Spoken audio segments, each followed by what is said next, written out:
爷娘，我捡到一本绝世秘柜玄清宫，给我10年，我一定提着仇人的头来祭拜你们。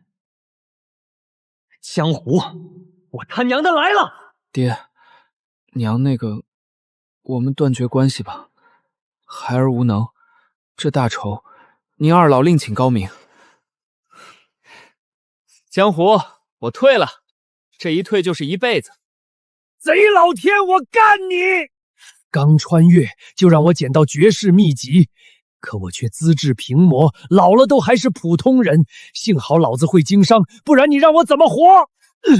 爷爷，你以前是干啥的呀？爷爷以前啊，闯荡江湖的。哇，那你会武功吗？会一点点，3流那种。3流是啥意思？3流就是连你奶奶打不过。沉默，找了你30年，你挺能藏啊。你们要干什么？紫衣门办事，斩草除根。我能问个问题吗？当年你们为什么杀我全家？不知道，我就是个干活的，上头让杀就杀。行吧。原来我不是什么武侠男主，只是路边小兵，笑傲江湖哪有那么容易？此仇不能报，我恨呐！丁，宿主第一式结束，第一式结算中。宿主第一式结束，评价88。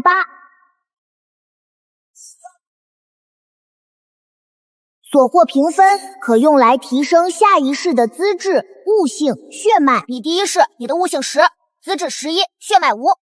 这玩意儿就是我的金手指，每次死了都能保留意识转世重生，那我是仙侠男主啊！大仇可报矣！不对，既然我能转世轮回，那上面是不是还有修仙的？管他呢！现在最重要的是报仇，非报不可。童子，给我加50点悟性，剩下的全部缩发到资质上。加点完毕，已重开。这一世，我叫林默爹娘都在，还有个8岁的小妹。爹，醒了，锅里留了碗粥，趁热喝了。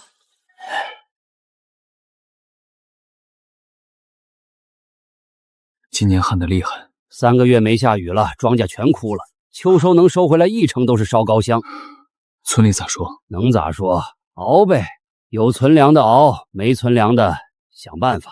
耶，哥，好消息！啥好消息？村里来人了，穿的一身紫色衣裳，说是要招人去沙门当弟子，还管饭。啥门？不知道，紫什么的。紫衣门？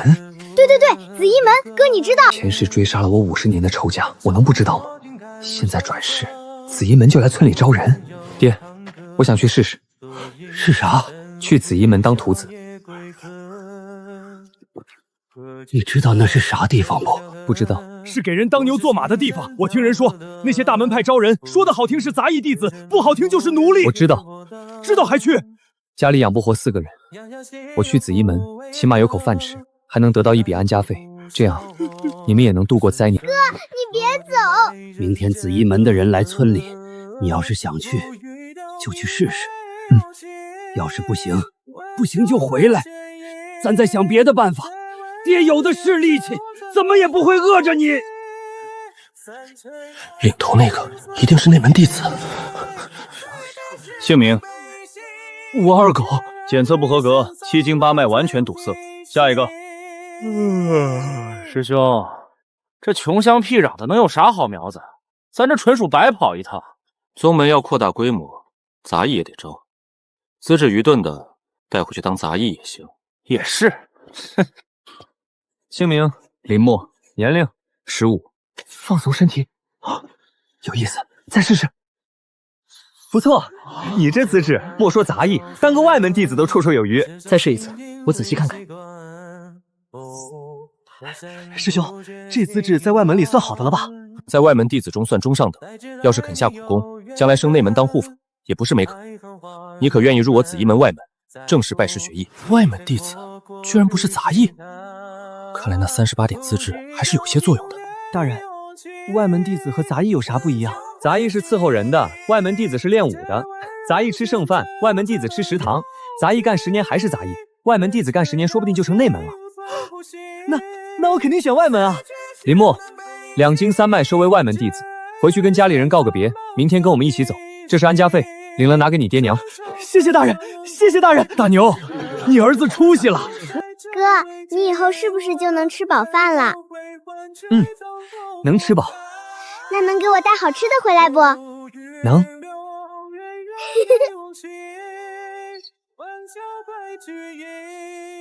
听说村长家的丫头八脉全通，那岂不是传说中的八脉全通？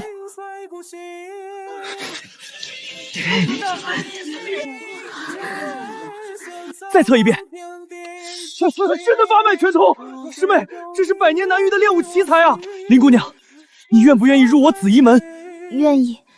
好，从今天起，你就是我紫衣门内门弟子，直接跟我回宗门。这是什么待遇？八脉全通，我加了38点资质才2经3脉，这就是差距啊！立刻终止招生，带上昨天选出来的人，即刻启程回宗。是。这么多，儿子，这爹，拿着，给家里盖间新房，给小妹做身新衣裳，明年开春买头壮实的牛。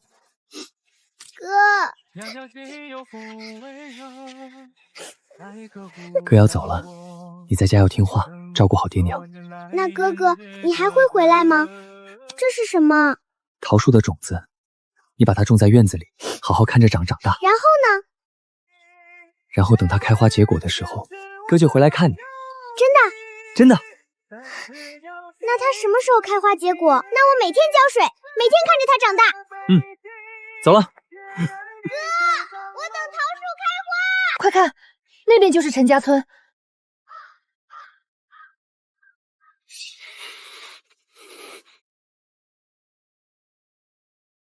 陈家村啊，可惜了，50年前被七杀派的人屠了。等我们赶过去的时候，早就晚了。那一战，陈家村一个活口都没留下。太惨了！魔道贼子，当真该杀！林默，你怎么不说话呀？说啥？他们都在夸，你咋不夸？俺嘴笨，不会夸人。你也是咱们村的，以后在紫衣门，咱俩要互相照应。那肯定的，互相照应。你是八脉全通的天才内门真传，我一个外门弟子，怎么照应你？倒是你，说不定会成为我的敌人。你以前练过武没？没有，我爹说女孩子家练那干啥？那你咋想去紫衣门？家里穷，我弟快饿死了，紫衣门能给安家费，我就来了。俺也一样。外门弟子就这待遇，每个月3两2钱，管3顿饭，逢年过节还有福利。好好练功，争取早日升内门。好好练，有什么不懂的，每月初1有长老讲课，你可以去听。多谢师兄。这都是一些入门的东西，前世那本玄清功可比这难多了。我记得每个字，但就是不懂啥意思。现在这本简单的有些无聊。玄之又玄，众妙之门。这2个月来，我每天只睡2个时辰，其余时间全在琢磨这本破书。初1去听长老讲课，听完了就追着长老问问题，问的那个长老都烦了，看见我就躲。但功夫不负有心人，我终于悟出了一点点。不是吧！我琢磨了2个月，只占了全书的不到1/10。这玩意儿到底是谁写的？行吧，慢慢来。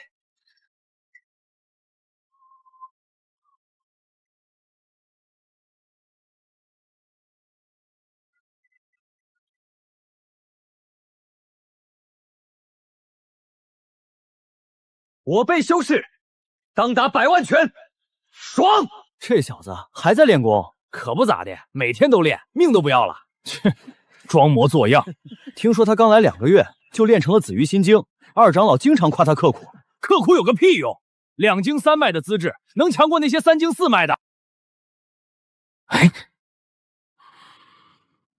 玄清宫第1层，我练得差不多了，再有2个月就能突破3流5成。林默练得挺勤快呀。有事。兄弟们看你天天这么练，累不累啊？歇几天呗。歇不歇是我自己的事。你自己的事儿，你天天这么练，长老天天夸你，搞得好像我们多懒似的。你这么搞，让我很难做啊。所以呢，你们想咋地？简单，以后少练点，别天天出风头，不然咋地？不然就让你知道什么叫规矩。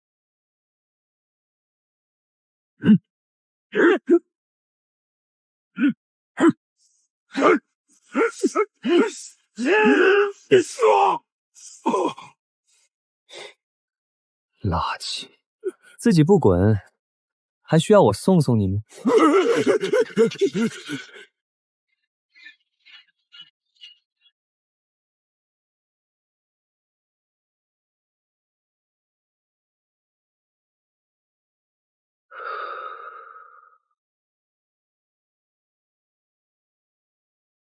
才1年就晋升3流武者，比前世快了20倍，这就是功法以及资质带来的改变。林墨，你突破了！我靠，1年就3流了，你小子可以啊！林墨，你突破了3流，不去长老那儿报备一下？报备啥？报备了有奖励啊，丹药、兵器、功法都有。3流了，不错。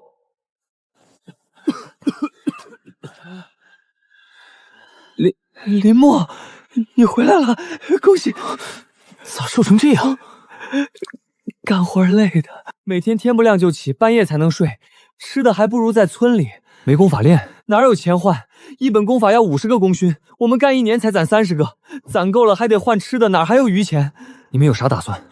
我们几个商量好了，攒够赎身的钱就回去。赎身要多少？100两。100两，按他们现在的收入，不吃不喝都得攒10几年。没办法，卖身契上写的，要么攒够赎身钱，要么突破到3流武者，不然就得一直在这儿待着。这是1点银子，不多，你们几个分分。回去了以后帮我个忙。啥忙？你说。我爹和我妹还在林家村，你们要是回去了，帮我照看着点，有什么难处能帮就帮一把。你放心，我们几个记着了。林墨，是，跟我走一趟，林师姐要见你。林师姐，林婉儿。好。见过林师姐。过来坐。1年就突破3流了，不错。跟师姐比差远了。咱们是一个村的，说起来也算是同乡。以前在村里的时候，我见过你几次。师姐记性好。现在我进了内门，拜在大长老门下。你在外门也混得不错，以后有什么打算？这是想收编我？能有什么打算？好好练功，争取进内门呗。进内门之后呢？之后还没想那么远。你倒是实诚。这是一瓶聚气丹，对3流武者有好处，你拿回去好好练功。3年后外门有一场大比，前3名可以进内门，我希望你能进前3。好。我入了大长老门下，以后在内门也需要一些人手。你是我同乡，你若能进内门，以后跟着我，少不了你的好处。多谢师姐抬举，以后但有差遣。回去练功吧，3年后等你的好消息。临死前，我看到的最后一张脸就是这张脸。他是内门的护法，实力2流顶尖，而我才3流，差得太远了。我还需要继续蛰伏。只有3天时间了，拼了！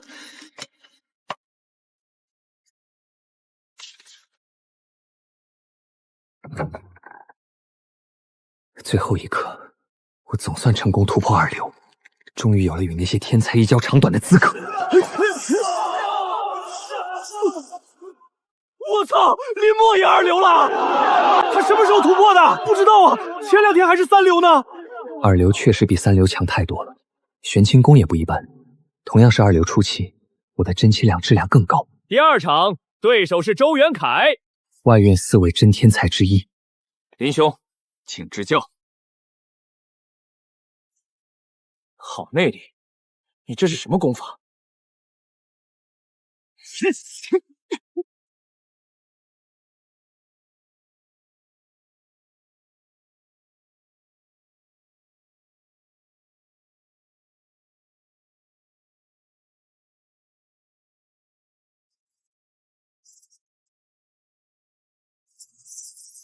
这小子内力明明不如我，但就是打不垮，这是什么鬼功夫？激战至40招，这小子的内力竟还没耗尽，看我一击破你！找到了，受死吧！输了。鱼王应接一手刀，好狂，就像一头狼，就叫他狂狼好了。或许他能跟外院第一天才沈流云一较长项。林哥，你赢了周元蒯，你赢了4大天才。林师弟，你很强，还好，你的打法我看懂了，就是硬扛着往前冲。但这招对我没用，你试试，因为我的剑你扛不住。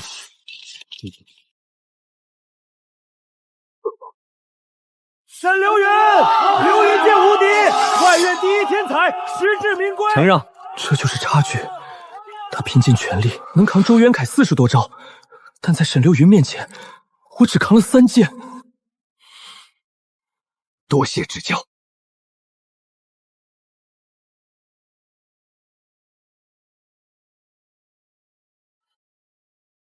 这4年来，我打着大长老的旗号，暗中招募心腹，成立暗狼组，为林暖儿办事。在资源的堆积下，我已是2流巅峰，距离1流仅有1线之隔。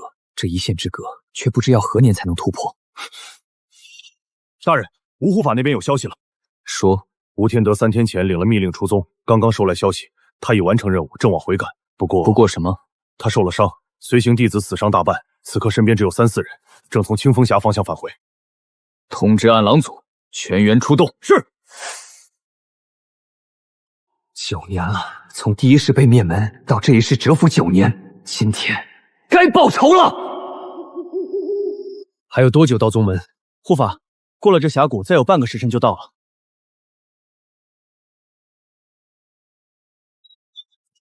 不对劲，太安静了，虫鸣声怎么停了？快停下！有埋伏！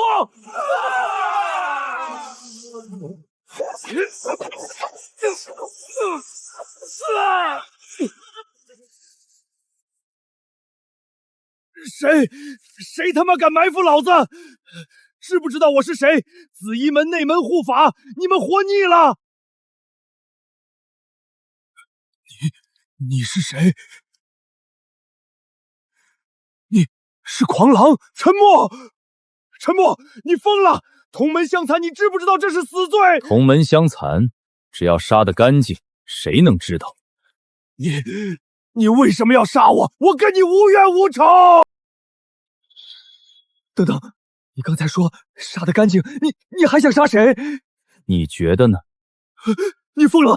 你他娘疯了！我是内门护法，我师父是执法长老，杀了我你也活不了！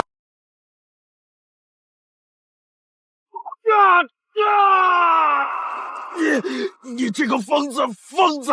我做鬼也不会放过你，紫衣门也不会放过你！想知道我为什么杀你吗？记不记得陈家村？我上辈子叫陈默。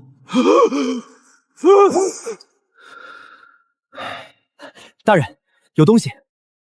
这是赤果，我听人说过，这玩意儿能助人突破瓶颈，是难得的宝贝。吴天德拼死带回来的，但现在归我了。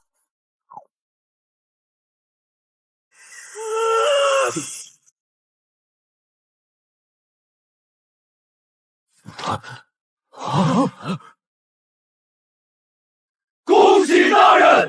终于晋升1流武者，在紫衣门也算高端战力了。2经3脉的资质，1流基本就是极限，再往上后天。1流了，托师姐的福。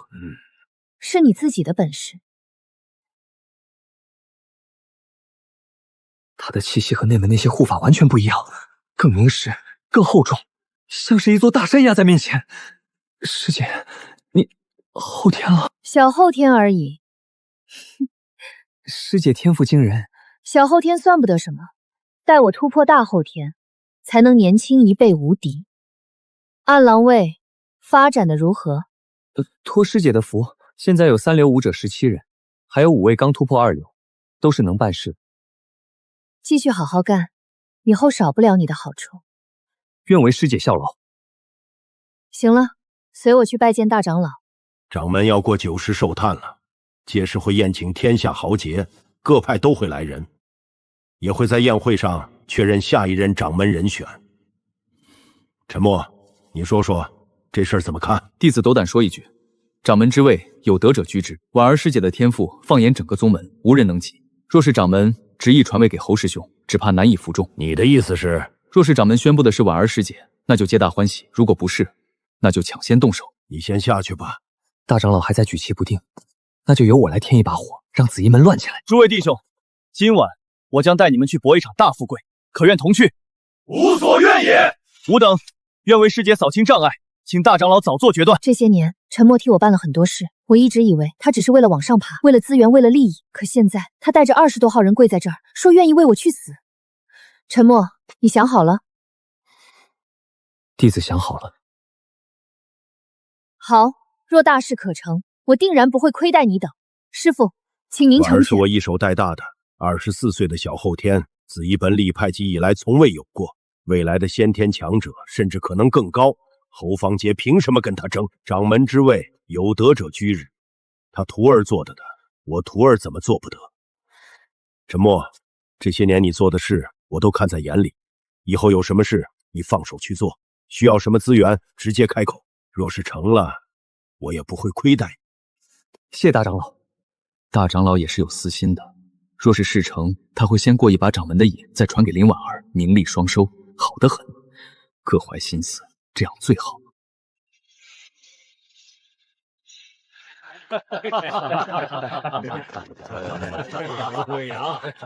张掌门，里边请。李帮主，久仰久仰。王老英雄，您能来，真是蓬荜生辉。陈长老，离开林家村已经整整10年了，现在桃树应该开花了吧？小妹也长成大姑娘了。灵护法，抱歉抱歉，张掌主，里边请。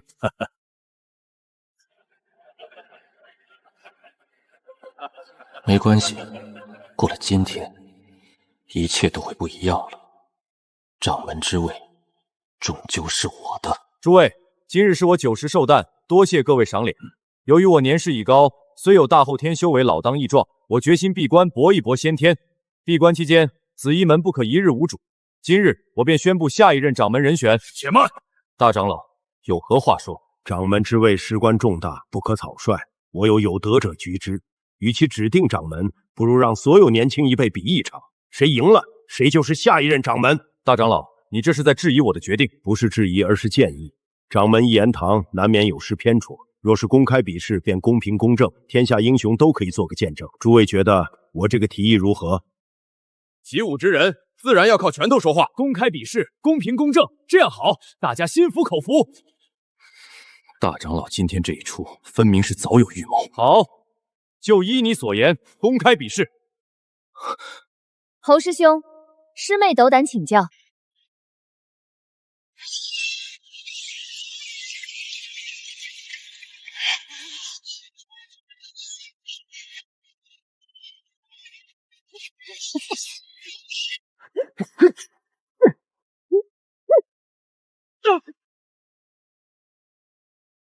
林婉儿赢了，24岁打败36岁的师兄，天才，真是天才！掌门承让。不对，我被人下药了，真气使不上劲儿，不然我怎么会输？侯师兄，输了就输了，何必污蔑人？我没污蔑，我体内的真气确实不对，你们大长老一脉肯定动了手脚。放肆！输了就说是下药，这就是掌门的弟子。谁不知道你们早就想夺权？公平公正，你们肯定在饭菜里下毒了。放屁！明明是你们技不如人，输不起就别比。跟他们废什么话？大长老一脉的兄弟们，动手！大长老，婉儿师姐万岁！为了富贵，拼了！打起来了，有意思，真有意思。咱们看戏就好，别掺和。大人，山上打起来了。我当然知道，这可是我亲手挑起来的内乱。给侯方玄下毒的人是我。那毒混在酒里，侯方杰喝下去的时候，还笑着跟我点头致意呢。开门，请一些我们的朋友。什么朋友？外面可都是。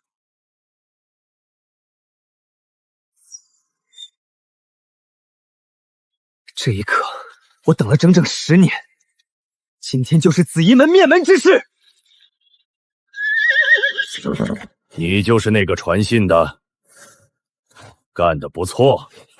从今往后，紫衣门便不存在了。杀！我们打进来了！有内鬼，山门被人打开了，快挡住他们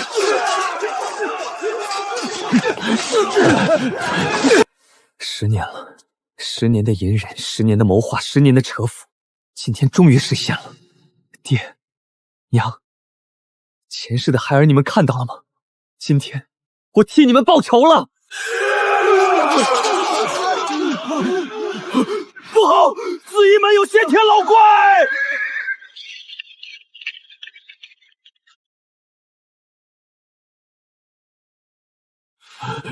好，很好。本座闭关30年，一出关就看到你们在自相残杀，快撤！还引来了魔门。你有何话说？太上长老，纵容门下夺权，以致门派遭此大难，该当何罪？一个不留！大长老一脉皆为叛逆，查清之后，紫衣门竟然有先天30年闭关的老怪物，偏偏在今天出关，偏偏今天突破先天。林婉儿呢？杀了他！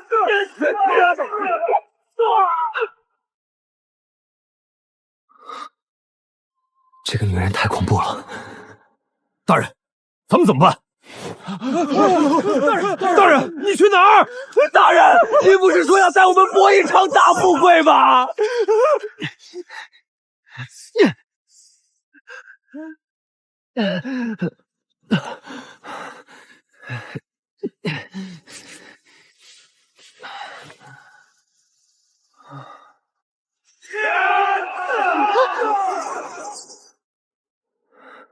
江湖险恶，本就如此。回家。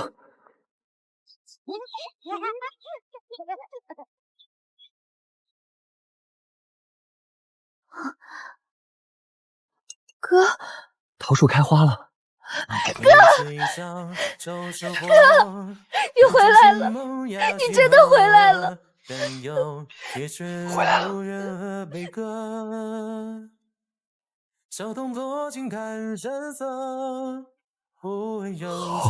哥，你肯定饿了吧？快吃。哥，你说等桃树开花就回来看我，桃树年年开花，你一直没回来，我还以为你骗我呢。没骗你，就是有点忙。哥哥这次回来，好像不打算走了。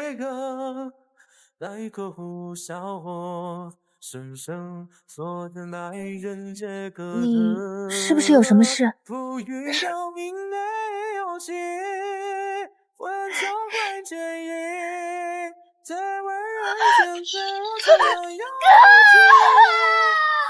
找到了吗？禀太上长老，林墨提前转移了家人，踪迹全无。斩草除根，继续查。林婉儿呢？还在追查，暂时没有消息。查。是。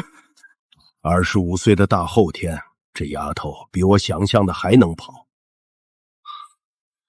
又回来了。这一生的你执着于复仇，15岁入紫衣门，蛰伏10年，首任仇人吴天德门寿宴下毒，挑起内乱，引七杀门攻山，重创紫衣门，却终究棋差一招，失败后毒发身亡，卒于故乡桃花树下。你这评语能不能正经点儿？下一世即将开启，是否使用积分？用。资质加188点，悟性加100点。林兄，你总算醒了。昨晚喝那么多，我还以为你要睡到下午。这一世，我居然成了七杀魔的嫡传弟子。林惊蛰，五经七脉比前世强了何止1倍。这资质放在紫衣门，妥妥的内门天才啊！可我已经17岁了，怎么才3流武者？原来全是因为眼前这位损友，每天拉着我喝花酒。林兄，今天咱们去哪儿？听说城东新开了家青楼，姑娘水灵得很。周兄，你修炼的是什么功法？合欢心经啊，你不是知道吗？这功法需要在青楼修炼。那当然，合欢心经嘛，不跟姑娘双修，怎么长修为？那我呢？我修炼的是白莲心经，童子之身威力最大，所以我逛青楼能长修为吗？这个好像不能。那你天天拉我逛青楼，这不是有福同享吗？你看你天赋那么好，少练2天也没什么。林兄，你没事吧？没事，就是想明白了点事。上一世我亲手把紫衣门搅得天翻地覆，但终究功亏一篑。不急，君子报仇，时势有可，我有的是时间。林兄，想去看看？听说花魁今天有空，你不是一直挺喜欢他的吗？不去了。为啥？你以前不是天天念叨他吗？周兄，我问你个问题。你说。魔门7堂，咱们2堂的关系应该算不上多好吧？周兄，这10年来，你天天拉我喝花酒，耽误了我多少修炼时间，你自己心里清楚。我以前不懂事，觉得你是真心对我好，现在我想明白了，你逛青楼能长修为，我呢，我只能费时间伤身体。你说你天天拉着我图什么呢？行了，以前的事就不提了。从今天起，咱们各玩各的。林兄，你别误会，我真没别的意思，就是觉得一个人玩没意思。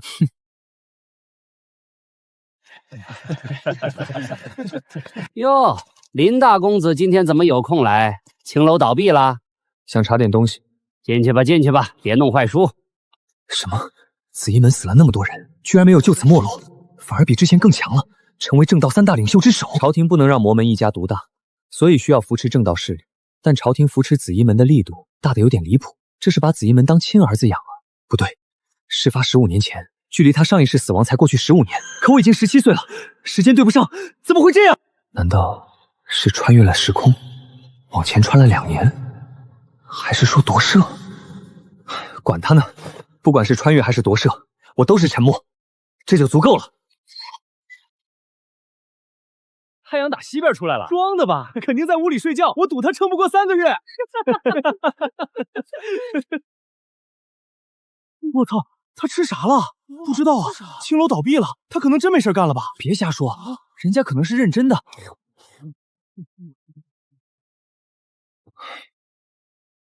白莲心经里的口诀和玄清宫里的口诀好像能对上，不是一模一样，而是互补。这是什么情况？难道这2门功法原本是同一本？可是不对啊，白莲心经虽然不错，可玄清宫起码是先天宗师所造，2本功法层次差得太远。怎么会是同一本？白莲心经会不会是简化版？甚至玄清宫也不是完整的，只不过玄清宫相对白莲心经更完整一些。将白莲心经补齐之后，再与玄清宫结合，才是真正的完整功法。堂主，林惊蛰这几个月一直在闭关，大门不出，二门不迈，用功得很。那逆徒也会闭关，不会是在青楼闭关吧？哼，师傅。夏二流，只差1线。这几个月，你真的一直在闭关？是。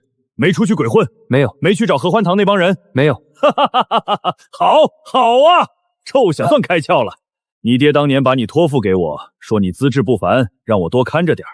这些年，我看着你整日往合欢堂跑，心里那个急呀，骂又骂不得，打又舍不得，我都愁死了都。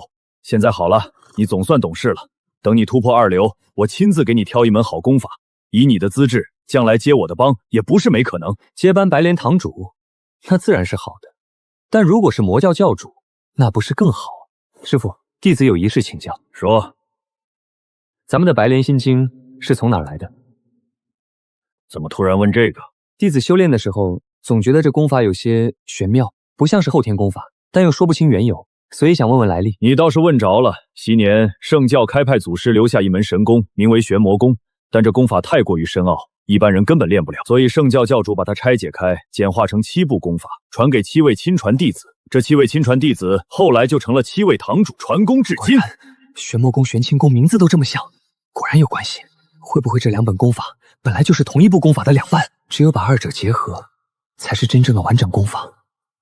怎么了？没什么。师傅，玄魔功现在还在吗？在，但那是教主才能修炼的功法，咱们7位堂主只能参悟简化版。当然，修为不够，玉性不足，看了也是白看。我要想覆灭紫衣门，抱着灭门之仇，就至少要成为堂主，前路任重漏远了。去吧。我明白了，徒儿告退。2年半，从3流到1流门口，这速度，放眼整个江湖都是顶尖的。林师兄，堂主喊你过去。知道了。师傅，怎么了？血刃堂堂主快不行了。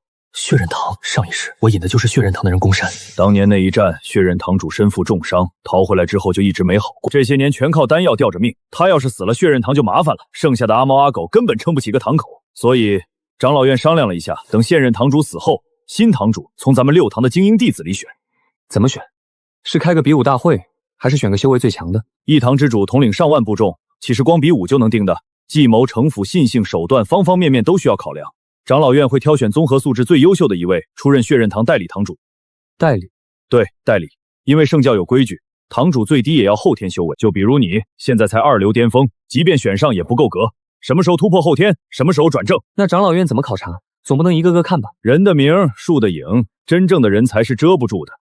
你想让长老院注意到，就得在江湖上闯出名堂来，让所有人都知道你林琛秋的名字。到时候不用你去求，长老院自然会把你列为候选人。那徒子现在该怎么做？你先突破1流，突破之后出去闯一闯，把名声打出去。另外，在这之前，你抽空去一趟血刃堂。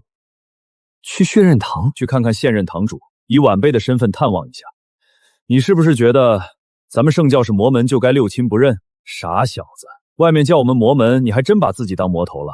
就算是魔头，也得尊师重礼，不然把你扶持上来，你反手把人家给屠了，人家图啥？另外，圣教为什么被叫成魔门，你知道吗？是因为跟朝廷作对。咱们圣教从立教那天起就一直在造反，虽然一直没有成功，但朝廷也始终不能将我们根除。倘若你真的成了血刃堂堂主，统领上万部众，就万万错不得。弟子明白了，去吧。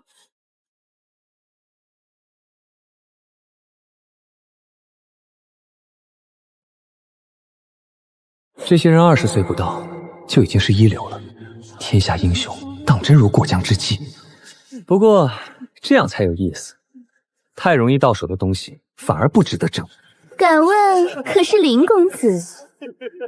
他也是圣教的人，而且看这气息，1流，18岁的1流，这份修炼速度比之林婉儿恐怕也不遑多让。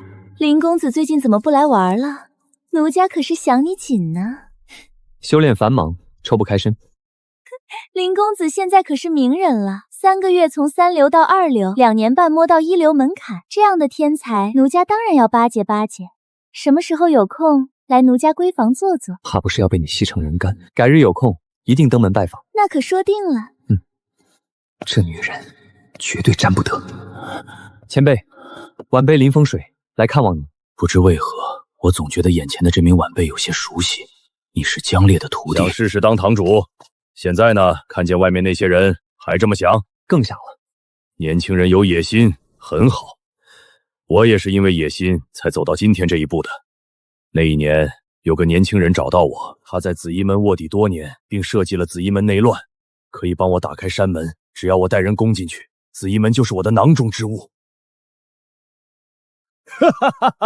我想的是拿下紫衣门，我就是大功一件。到时候携大功回圣教，问鼎教主之位指日可待。所以我没通知任何人，带着2万血刃堂弟兄直接杀上紫衣门。结果呢，人家藏了个先天老孔，局势瞬间反转，2万弟兄死了一半，我这条命都是兄弟们用命换回来的。小子，你知道我为什么跟你说这些吗？不知道。因为跟那个年轻人很像，他也有野心，他也想报仇，他也以为只要够狠够拼就能成事，然后他死了。有野心是好事，但要懂得收敛，懂得等，懂得忍，不要像我们当年那样一头撞上去，撞了个头破血流。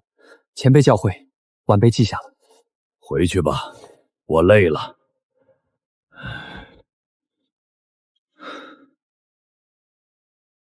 不要像我们当年那样。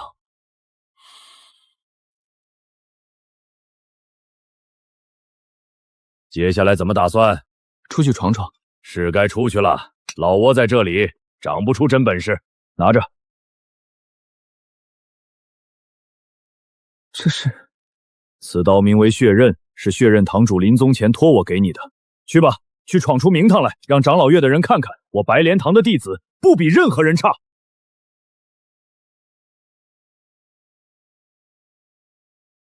这5年来，有人说我杀人如麻，是个渡不扣的魔头；有人说我恩怨分明，从不滥杀无辜。他们甚至把我评为魔门4少之一，还给我取了个外号——血莲公子林惊蛰。我的名气现在已经进了长老院的眼中，光有名气不够，还得有实教，得有拿得出手的功劳。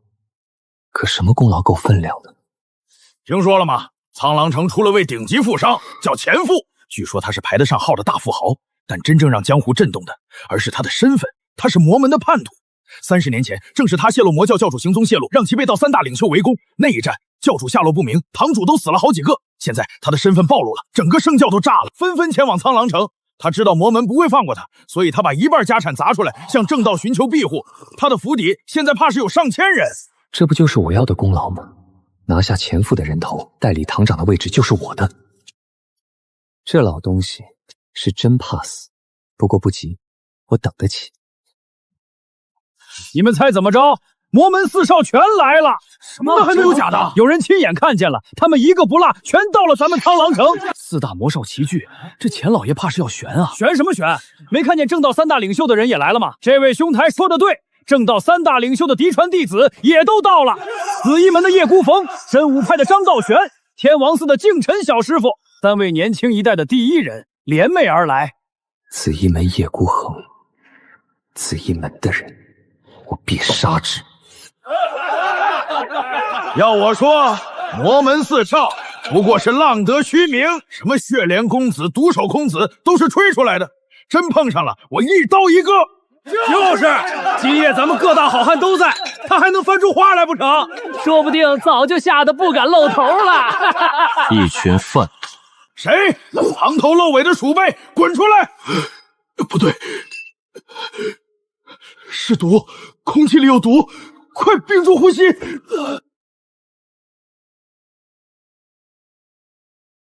哈哈哈哈哈！正道3劫，不过如此。慢慢比，我不急。卑鄙！有种真刀真枪打一场！我是魔门啊，卑鄙不是应该的吗？能扛住我的醉春风这么久，有点本事。不过你们运气不好，我今天的目标不是你们。那个姓钱的老东西躲哪儿了？哼，没关系，你们不说我就杀人。一个呼吸杀一人，你们又能撑多久？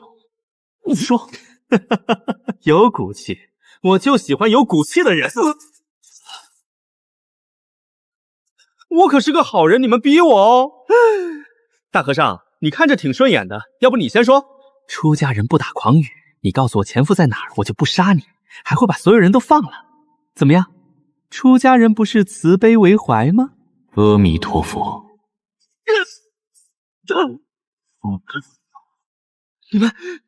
你们没中毒？独守公子惯于用毒，凶名在外，我们会不防备？我们口含解毒丹，不告诉其他人，是怕消息泄露。看你表演，是想确定有无同伙。现在你还有什么话说？想抓我，没那么容易。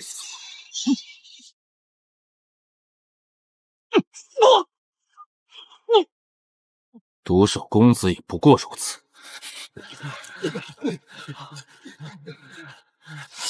少镖主，好俊的功夫！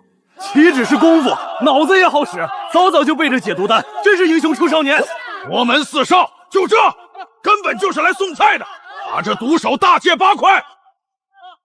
先别急，这人怎么处置，得问过钱老爷，毕竟他才是雇主。说的是。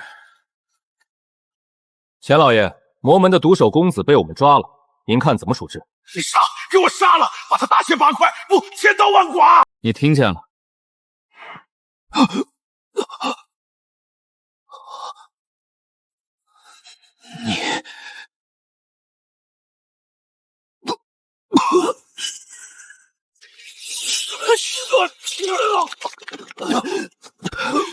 少镖主，你疯了！哼，你是叶未央？那个什么少镖头，3天前就被我杀了。怎么样？惊不惊喜？意不意外？敬晨还能这么？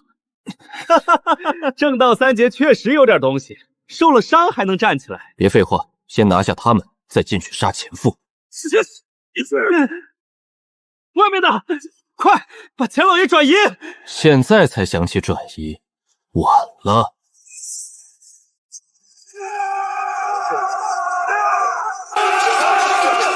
听见了吗？我们的人来了。今天前夫跑不了，你们也跑不了。我早该想到的。出事了就说自己早该想到，但偏偏事前什么都想不到。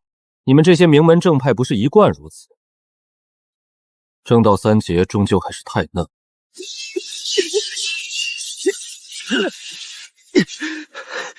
这两个家伙已经疯了！别管他们了，正道的人快冲进来了，先杀前夫。走，别追了，二人武功不可小觑，跑了也好，省得碍事。玄铁的得花点时间，一起动手。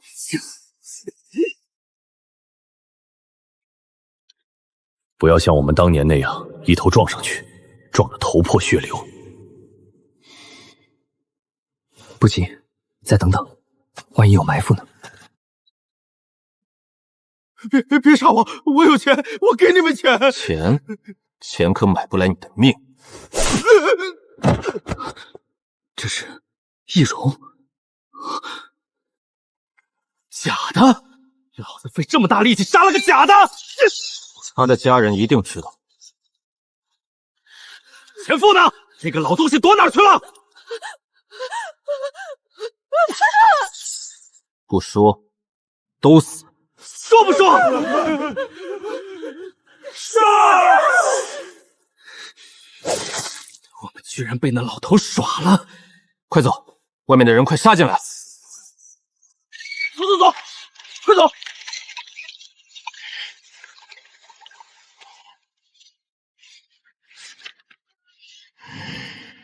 从今以后就没有前夫，只有张老三。今天我要发大财了！钱老爷，这是要去哪儿啊？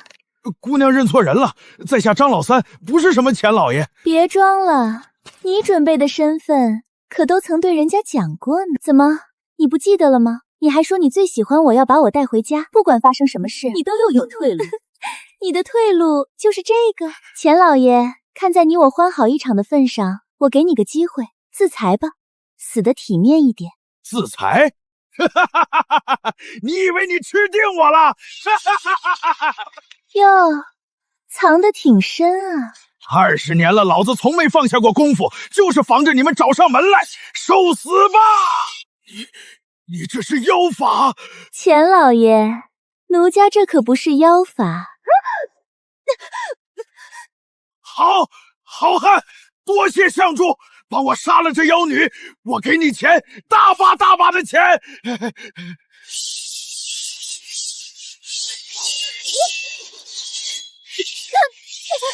是你。这位侠，你救我性命，我给你一半家产，不，给你全部。今天这一刀奴家记下了，销魂公子不会放过你的。销魂公子不会放过我？销魂公子不就是他自己吗？手下败将还敢放狠话？前夫已确认无误，临京者白莲堂弟子完成格杀令任务，即日起出任血刃堂代理堂主。谢过诸位长老。堂主回来了，恭喜啊！师父别取笑我了，我不过是把宝压在了金瓶儿身上，毕竟女人相对于男士总是会多一些优势。这都是你应得的。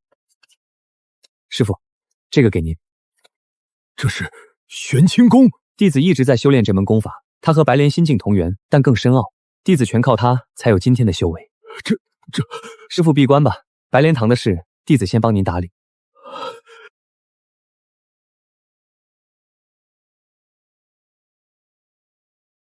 小后天，从今天开始，我才有了与老一辈强者争锋的资格。28岁的小后天，这份天赐只有那林婉儿25岁的大后天。那才是真正的天才。我现在虽然比不上，但我有的是时间。出来吧。血莲公子，好久不见。独守公子，千面公子，两位什么时候也沦为了他的玩物？血莲，你风头太盛，早晚必是教中后学。与其让你成长起来，不如现在就杀了你。现在你懂了吧，血莲？我的身体对他们来说只是附属品，他们真正目的都是杀了你。怎么样，血莲？这一次你插翅难飞。金瓶儿，你知道你为什么一直赢不了我吗？为什么？因为你像曾经的我，太急了。这不可能！你哪来这么多高手？你以为我这些年在躺平吗？这些都是我白莲血刃2堂的精英弟子，你带的这点人还不够他们塞牙缝的。撤！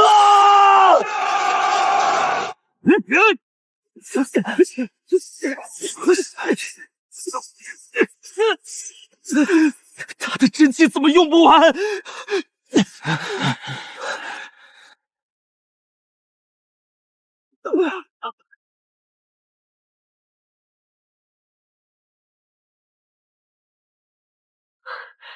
恭喜师傅，10多年不见，你也大红天了。好啊，来，回去和为师一醉方休。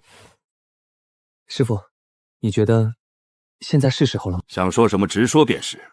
登上教主之位，这些年徒儿做得很好，2堂在他手里实力远超其他堂口，但他毕竟资历尚浅，想当教主需要大功绩，而最好的功绩就紫衣门。你想打紫衣门？当年血刃堂主失败，是因为只有1堂之力。现在我们有白莲血刃2堂4万多人，再加上师傅你这个先天，足够了吧？好，那就打！血莲公子林真哲，他为何要攻打我紫衣门？快召回所有弟子，封闭山门，向真武派、天音寺求援。速速出击！几位，这是要去哪儿啊？你们，别紧张，我们只是来看看风景。不过，你们要是想过去，那就得问问我们手里的刀了。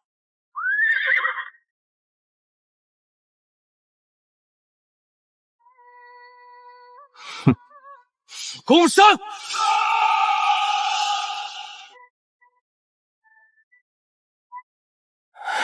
跟我冲！林惊蛰，拿命来！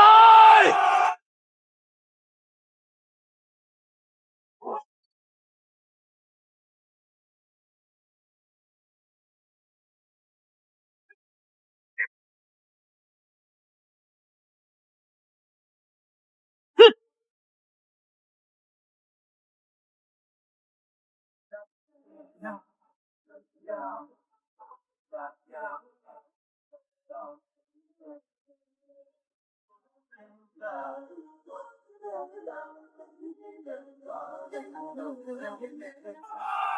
踏平紫衣门！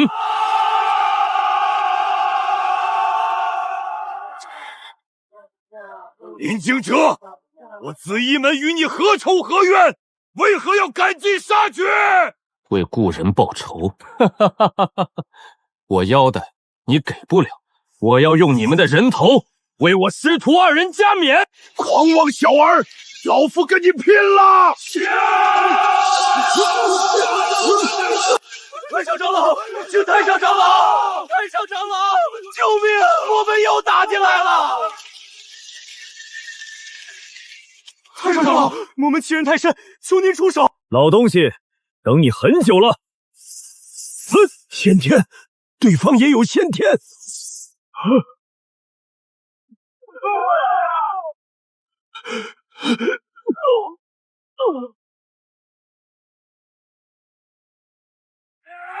杀一个不留。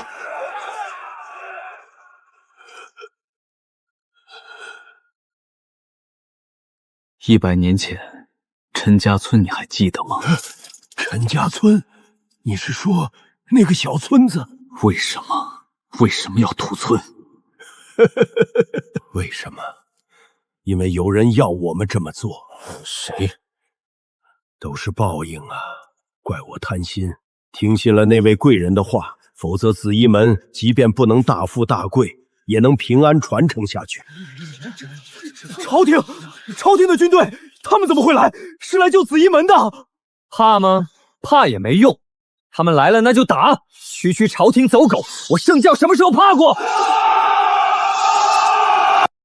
你到底是什么人？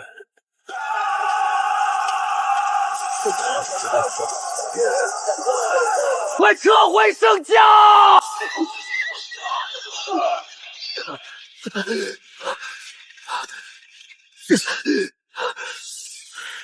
徒儿，快走！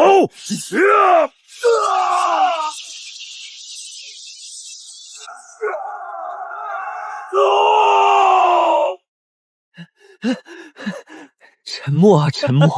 你真是蠢到家了。你他娘是练武又不是修仙的，在凡人世界，军队才是战无不胜的存在。练了几手功夫，当了个魔教堂主，就以为自己能呼风唤雨了，真是可笑。还没完，只要活着就能东山再起。我得训练出一支真正的军队，朝廷又怎样？我总有一天要踏平他。周成风，他来这里干什么？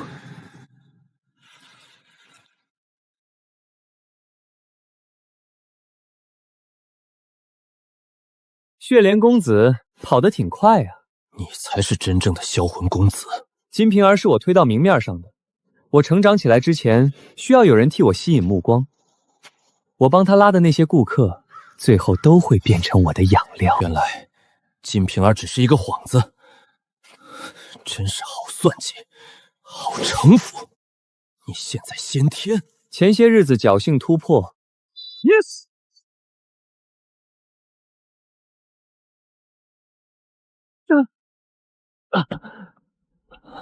血莲公子，你之前说过一句话，我一直记着。你说魔门公子只有一个，这很不错。现在我告诉你，魔门公子唯有销魂。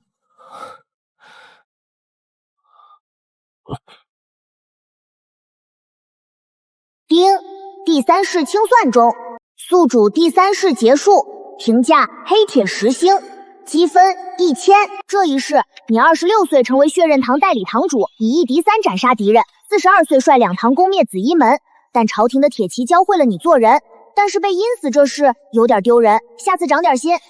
丢人就丢人吧，反正死都死了。是288点成就点，我就成为魔门第1公子。这一世1000点，翻了将近4倍。这意味着什么？我可以在下一世玩得更大，但我不能太狂了。前世以为自己能横扫一切，结果呢？5000重甲骑兵。教我做人，练武的终究是练武的，在凡人世界，正规军才是无敌的。但这个世界真的只有凡人吗？有轮回就一定有修仙者，或许只是所在的苍蓝王国太小了，接触不到而已。只要我一直轮回下去，总有一天会触及那个领域，到时候什么重甲骑兵在修仙者面前都是笑话。修仙，总有一天我也要试试。筒子，给我悟性和资质各加500点。加点完毕，第4式即将开启，祝宿主好运。钱呢？把响银给我！不行，那是咱们一家4口的伙食费，你又想去赌场是不是？放屁！老子是去喝酒。喝酒也是糟蹋钱。你看看这屋里破成什么样了，还有2个孩子都饿成什么样了。少废话！军户的钱就是老子的钱，老子爱怎么花怎么花。这一世我竟然是军户出身，实际上就是乞丐，每个月就靠那点响银活着。没关系，虽然天崩开局，但我可是砸了1000点的悟性和资质，足以翻盘。我告诉你，今天这钱必须给我！不行，孩子都3天没吃饱饭了。那是他没出息，军户的儿子饿几顿怎么了？你不是人！爹，你住手！滚一边去！大人的事小孩别管。今天响银我来管。小兔崽子，反了你了！爹，你打不过我。行，你们都反了，老子喝酒去，赊账。我路，娘，没事了。你刚才……娘，我就是想明白了。咱家不能再这样下去了。哥，你刚才好厉害！饿了吧？娘，响银还在吗？就这些。32文，一家4口1个月。今天先买点粮，以后我来想办法。我毒，你咋突然？娘，我就是长大了。7经8脉，这绝对是顶级的武学天赋，只比林婉儿差一丝。但这身体太瘦了，根本承受不起高强度的修炼。这样下去，别说先天，后天都够呛。必须先把身体补起来。哪怕把积蓄都花光，也得让身子壮实起来，否则变强只是痴人说梦。咱家除了饷银，还有其他钱吗？就这些了。娘，我想把这些钱全买成吃的。全买成吃的，那以后咋办？娘，您信我吗？信。哥，这是干饭，记得给娘和哥吃。快吃吧。哥，我吃，以后还会有的。我也吃。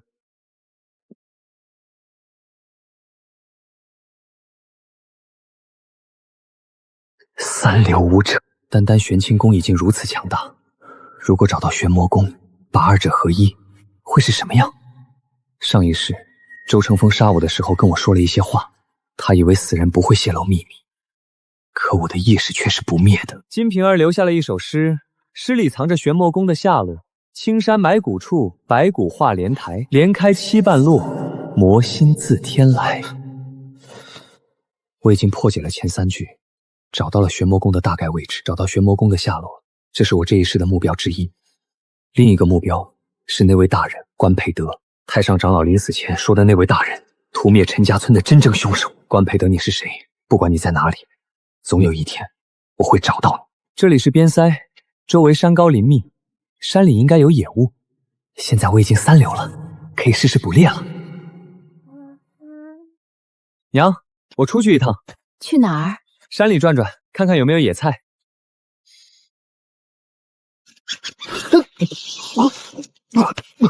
这不对啊！杀人我是一把好手，杀个兔子怎么就这么难？陈破龙，那是陈破龙，这小子行啊！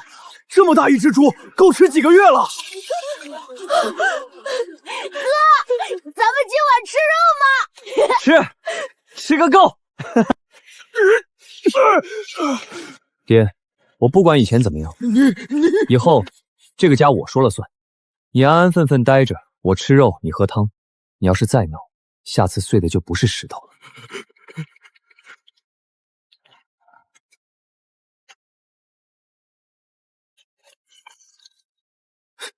百兽之王，这警惕胸果然不是盖的。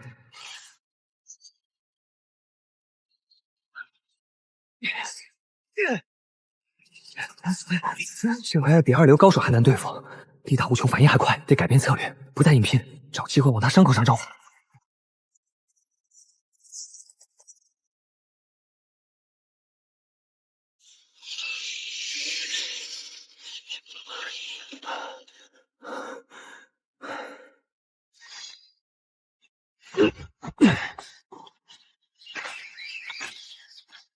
我操，老虎！陈破虫打的老虎，那么大一头，他怎么打的？打虎英雄，打虎英雄！破虫，你没事吧？没事儿，今晚吃肉。在下雁门关守将帐下征兵官，姓赵。听说你打死了猛虎，特来看看。雁门关守将，那可是这一带最大的官。年轻人，有没有兴趣成为将军帐下的签兵？大人，能否容我2个月？为何？我想将家中安顿好，再全心全意为大人效力。哈哈哈哈！好，那2个月后我再来。2个月足够我突破了。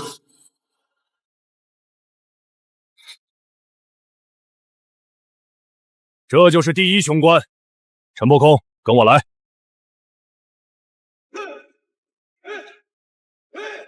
以后你住这儿，跟兄弟们熟悉熟悉。明天开始训练。新来的，陈破楼，请多关照。打虎英雄，听说你一个人打死了一头老虎，嘿嘿一笑。打老虎和打仗可不一样，来，让兄弟们看看你的本事。血连七杀，第1刀连开。你这刀法哪儿学的？教教我们吧。陈破琼，周统领叫你过去。昨天那一刀我听说了，你这刀法江湖上学的？好刀法，但是你知道江湖搏杀和战场厮杀有什么区别吗？战场上你面对的是成百上千的敌人，没有时间让你耍花招。你那一刀杀人没问题，要是上了战场，不出半个时辰，你就会被人捅成筛子。我前世好歹是大后天巅峰，大名鼎鼎的血莲公子。战场从不追求招式变化，出手就要杀人，一往无前，没有机会让你躲闪，更没有时间让你调整招式。你那一刀很好，但不适合上战场。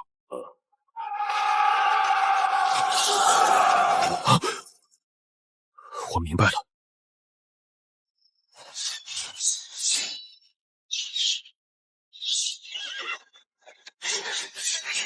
这小子是不是疯了？不是疯了，是狠，对自己狠。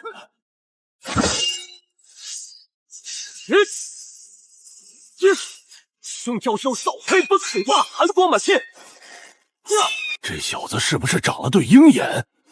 不知道，反正以后打仗我跟着他走。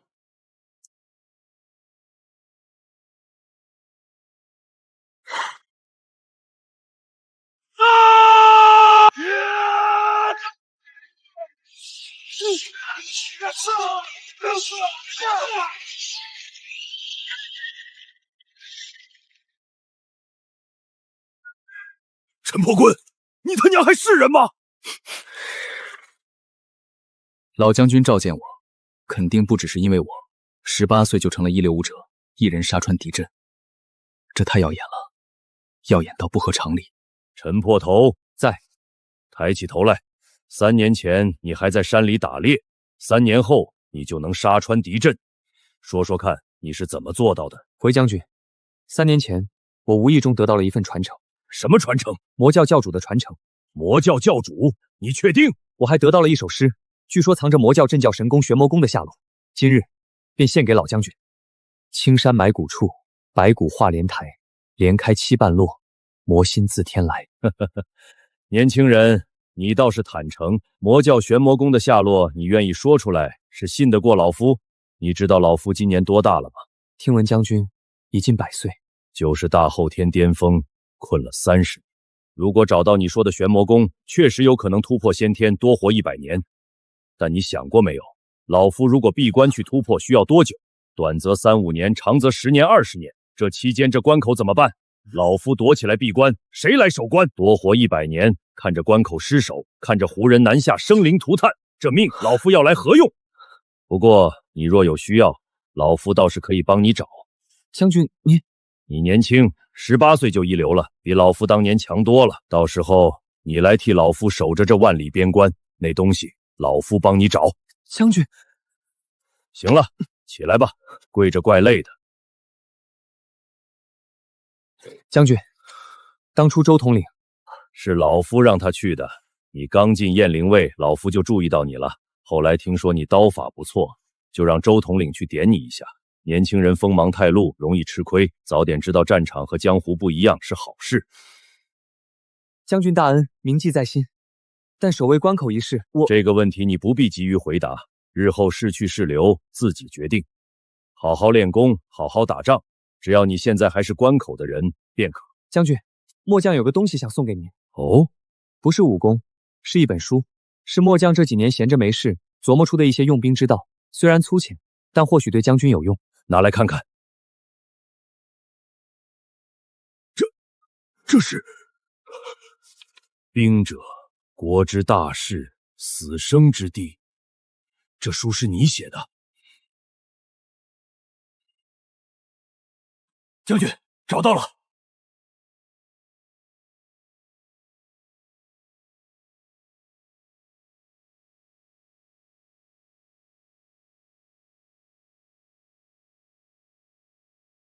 周成风，你这个货昔日算计我时，可曾料到会有今天？哈哈哈哈哈哈！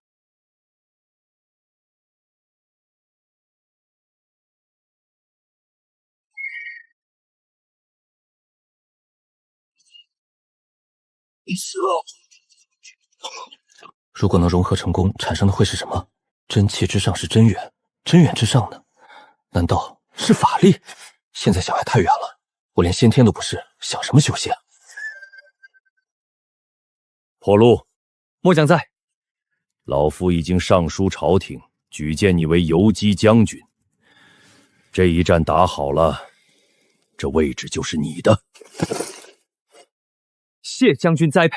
不是栽培，是你应得的。胡人这次来势汹汹，怕是要打一场硬仗。破路吗？末将时刻准备着。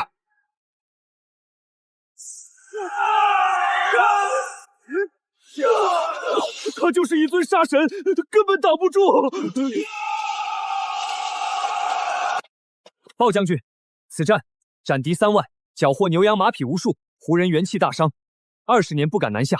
破路，你当真不负你之名？听说了吗？关口打了大胜仗，杀敌3万，何止？听说那个叫陈破路的先锋，一个人杀穿了敌军大营。21岁的小后天，了不得啊！凡圣上口谕，李沧源加封护国扫北将军，赏金1,000两，赐蟒袍玉带。陈破路连升3级，封游击将军兼雁翎卫统领。封侯呢？这么大的功劳，怎么没人封侯？李将军守边30年，打了多少胜仗，怎么连个侯都不给？听说朝廷那帮人光顾着自己庆功了。将军，您守边30年，立下多少战功？这次更是斩敌3万，凭什么连个侯都不给？封侯非我意，但愿边境平。只要胡人不敢南下，只要百姓能安居乐业，封不封侯又有什么区别？不过老夫唯一觉得亏欠的是你，以你的功劳，至少该是个参将，委屈你了。将军，末将不在乎这个。不在乎？你年纪轻轻，难道不想升官发财？将军，末将想要的不是这个。将军，末将想问一个人。谁？关培德。你怎么知道这个名字？末将有个故人，死在了他手上。故人？你今年才21，哪里来的故人？关培德，老夫确实认识。他是朝廷前任兵部尚书，后来成了皇亲国戚。老夫当年能镇守雁门关，他还帮过忙，有提携之恩。他是个什么样的人？正直清廉，不贪不占，是出了名的清官。他主张加强边备，支持老夫练兵。那些年的军饷从不拖欠，兵器粮草也总能及时送到。说起来，老夫还欠他一是怎么回事？将军，如果我说他手里沾着无数无辜者的血，您信吗？这不可能。老夫认识他几十年，他不是那种人。不管你信不信，有件事老夫得告诉你。什么事？关培德已经死了。死了？10年前老死于家中，算是善终。我找了4世的人，死了，老死的。破除，不管你和关培德有什么恩怨，人死如灯灭，放下吧。不知不觉我已经轮回了4世，那些人和事，有的刻骨铭心，有的已经模糊。我有百世书，可以一世一世轮回下去。可别人呢？终将会成为一抹黄土。我就像一个被时间遗忘的异类。我所坚持的复仇和修仙，会不会只是个笑话？在时间长河面前，任何仇恨都没有意义。一个恨了100年的人，老死了，可悲，可叹。陈家村被灭，可能永远都找不到答案了。修仙，只有踏上仙途，才能真正超脱于时间。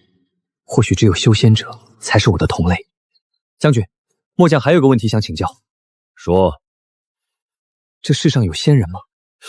怎么突然问这个？只是好奇。可能有，也可能没有。老夫活了快100年，没见过仙人，也没认识见过仙人的人。但苍兰王国一直有个传说，据说初代国主就是仙人的后代。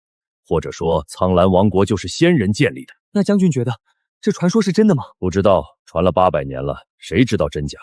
破炉，老夫劝你一句，活在当下。真正的长生不一定是肉身不死，身虽死，名可垂于青史，这何尝不是一种长生？身死名存，垂于青史，我从来没想过。但这样的逍遥长生，并不是我想要的。将军教诲，末将铭记。火鹿，你回来了！哥，你打胜仗的事我都听说了，你太厉害了。想学吗？想，我以后也要从军，随哥哥上阵杀敌。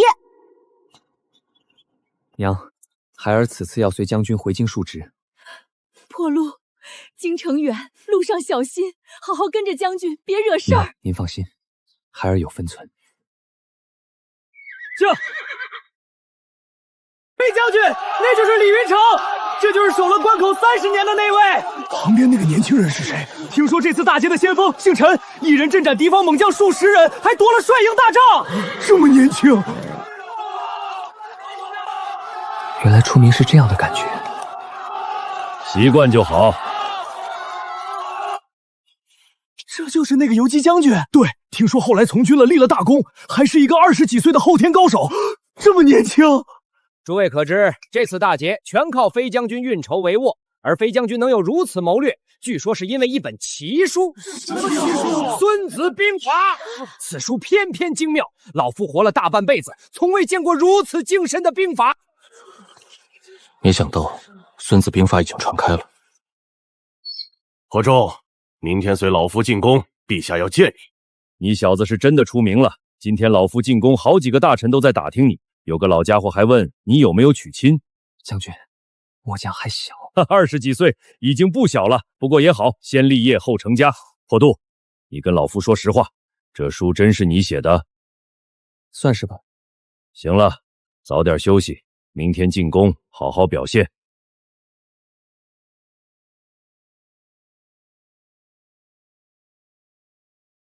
怪不得朝廷那帮人敢抢功劳，原来上面坐的是个孩子。宣雁门守将李隆成觐见，宣游击将军陈破壁觐见。你就是那陈破笨，朕听说你才20几岁，比朕大不了多少。你是怎么练的？教教朕呗。陛下天资聪颖，若肯用功，将来必成一代明君。他能写出孙子大法，真是文武双全。我辈之人正该如此，多读书，不像那般粗武夫。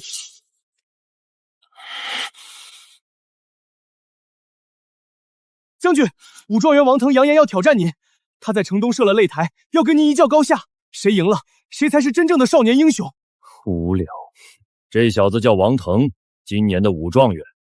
他爹是定国公，确实有两下子。什么修为？半步大后天。半步大后天确实不算弱，但我身负魔道咬枪骨真气，战力翻倍，别过会做真正的半步大天，我也敢碰一碰。陈破路，可敢一战？我还以为你不敢来呢。本来是不想来的，但你这么热情，不来好像不太礼貌。废话少说，动手吧。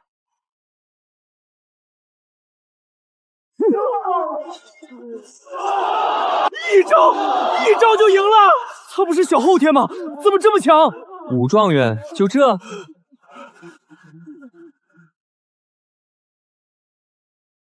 情书写的还挺肉麻。哎，破度，你也该成个家了。将军，末将还小，已经不小了。你看那王腾才比你大几岁，听说已经定了3房亲事。将军，您是知道的。将军，天牢出事了，有人劫狱，劫的还是前任魔教教主周成风。对，据说是个女先天出手，杀进天牢把人救出来了。然后呢？然后他们跑了，那个女先天太强了，根本挡不住，现在估计搜不到了。去哪儿？去看看。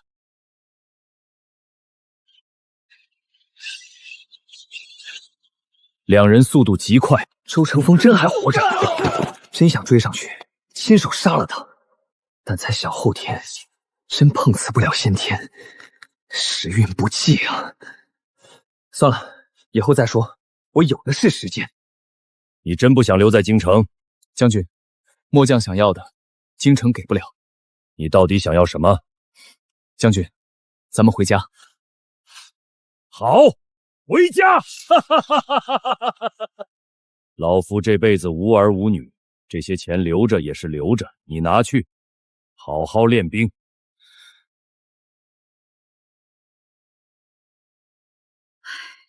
破路，你都30多了，怎么还不娶媳妇儿？娘给你相中了几家姑娘，都是好人家，要不你见见？破路，你也该成个家了。我还有更重要的事，修仙才是更重要的事。这一世的资质不差，但遗憾的是，无论如何尝试，始终无法将那2股真气融合。如果找不到修仙的法门，这辈子可能都迈不出那一步。陈怀说已经可以独当一面，是时候离开了。想好了，去吧。老夫这辈子见过的年轻人多了，但像你这样的，头一个。不管你去哪儿，这里永远是你的家。什么时候想回来，随时回来。将军保重。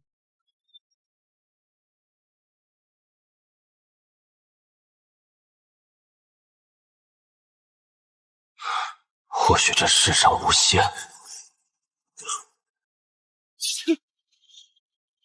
阁下可是修仙者？我只是轻功好罢了。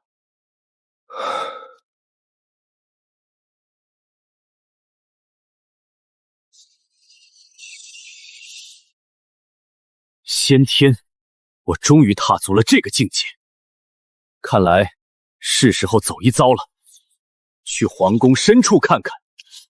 都20了，太后为什么还不肯还政？陛下息怒，太后也是为了陛下好，为朕好，为朕好就把朕当傀儡这么多年。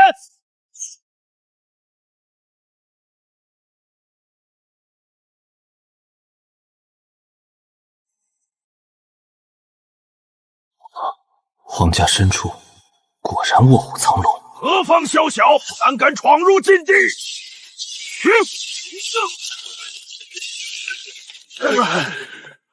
什么？这人是谁？江湖上何时出了这么一号人物？3个先天，而且都是老牌先天。我刚突破不久，就能以1敌3，玄清玄魔果然凶悍。再来！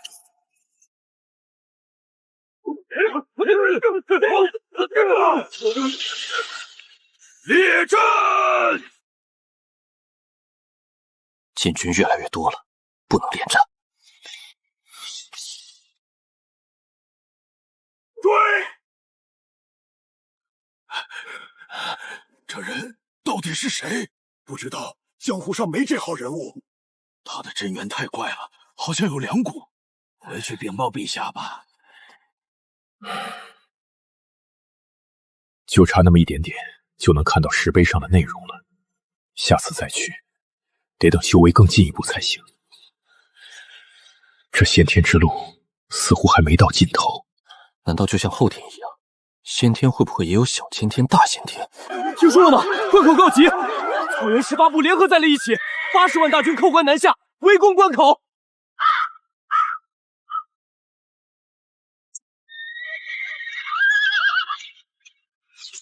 李将军呢？陈将军，我问你，李将军呢？李将军战死了。死了？7天前胡人攻城，李将军上城墙督战，被流矢射中，伤势太重，没挺过来。临终前他还在喊：“不叫胡马渡盐山。”陈将军回来了。陈将军，李将军他……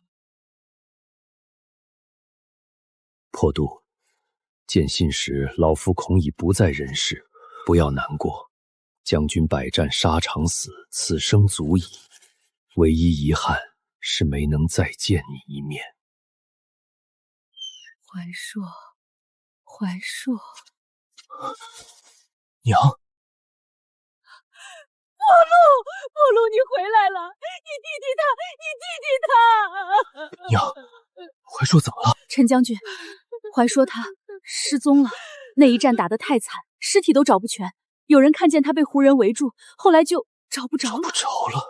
活不见人，死不见尸。破卢，娘这几天一直做梦，梦见有仙人骑着仙鹤从天上飞下来，把你弟弟接走了。那仙鹤好白好大，你弟弟坐在上面，还冲娘挥手，对不对？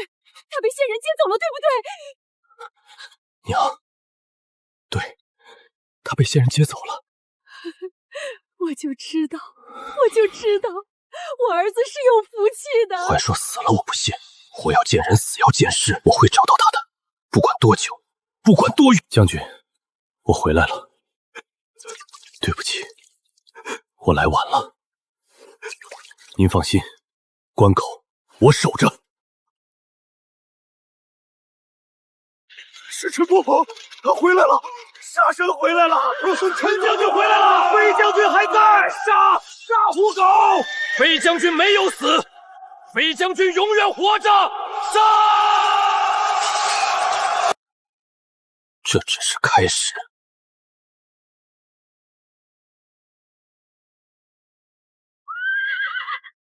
定国公府，王腾。不会吧？真是冤家路窄啊！陈将军，好久不见。侯爷别来无恙。你现在什么修为？先天。先天。我这些年拼命苦修，如今是大前天，原以为出彩。10年前你一招败我，10年后你已经是先天，而我连你的背影都看不到了。算了，现在不是叙旧的时候。胡人80万大军还在关外，将军可有计策？擒贼先擒王，你的意思是，你率30万大军从正面全线压上，吸引胡人的注意力，我率3000雁翎卫从这里插进去，直捣黄龙，端掉他们的帅帐。只要杀了他们的统帅和高级将领，胡人群龙无头，必败无疑。3000人，敌方有80万直取中军，你疯了！我可没疯，你这是送死！3000雁翎卫是我的精锐部队，我了解他们，他们也相信我。只要我能杀穿，他们就一定能跟上。侯爷，你信我吗？我信。杀！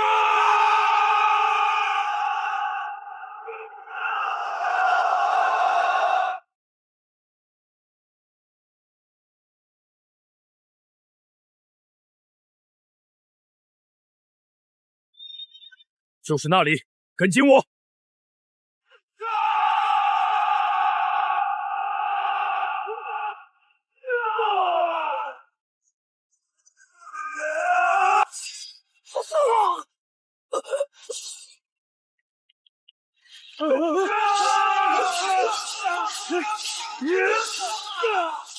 大帅死了，帅旗倒了，快跑！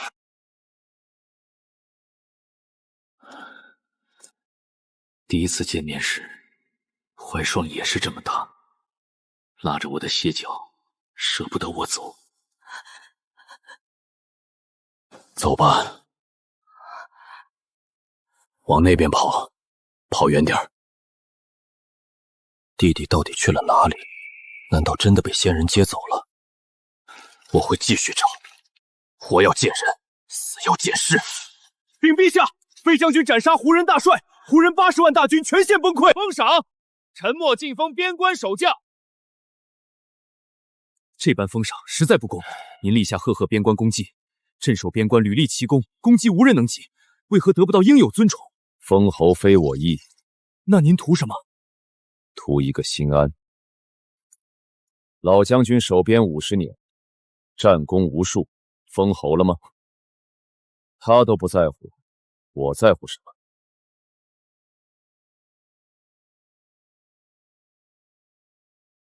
破路，你都多大的人了，还不成家？娘想抱孙子了，你不为自己想，也得为陈家想啊！娘，都依你。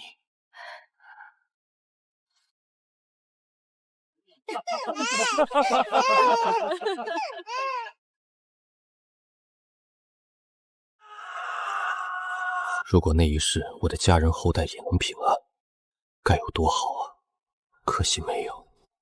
紫衣门没了，仇人也老死了，早已物是人非。怀说怎么还不回来？娘梦见好几次了，他坐在仙鹤上冲娘挥手。娘，他忙，仙人忙。忙好，忙好，有出息。自此之后，胡人永不敢南下。陈破库，功盖天下，理应封侯。将军终于要封侯了，等了几10年，总算等到了。将军，胡人被打跑了，以后不会再有大战了。您的心愿，我替您完成了。那就是陈破群打跑胡人的那位飞将军，真正的飞将军。陈老将军，请上座。陛下，老臣有一事相求。老将军，但说无妨。老臣听闻皇宫深处有一块石碑，是初代国主所留。老臣一生痴迷武道，想去看一看，不知可否？此乃皇室禁地，外人不得入内。陈老将军见谅。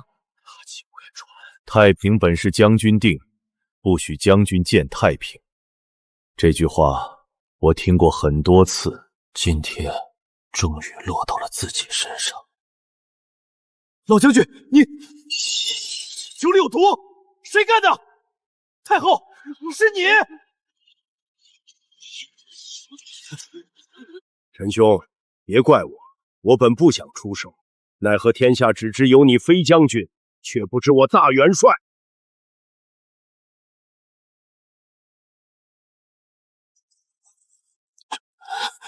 这张脸我见过，在哪里？你姓什么？哀家姓关，闺名子轩，先父关培德。关子轩，小花，当年那个被土匪玷污而被陈家村救助的女孩，是关培德的女儿。原来如此，原来如此啊！哈哈哈哈！我竟然为这幕后真凶守了一辈子江山。陈老将军，你笑什么？没什么，我一定会回来的。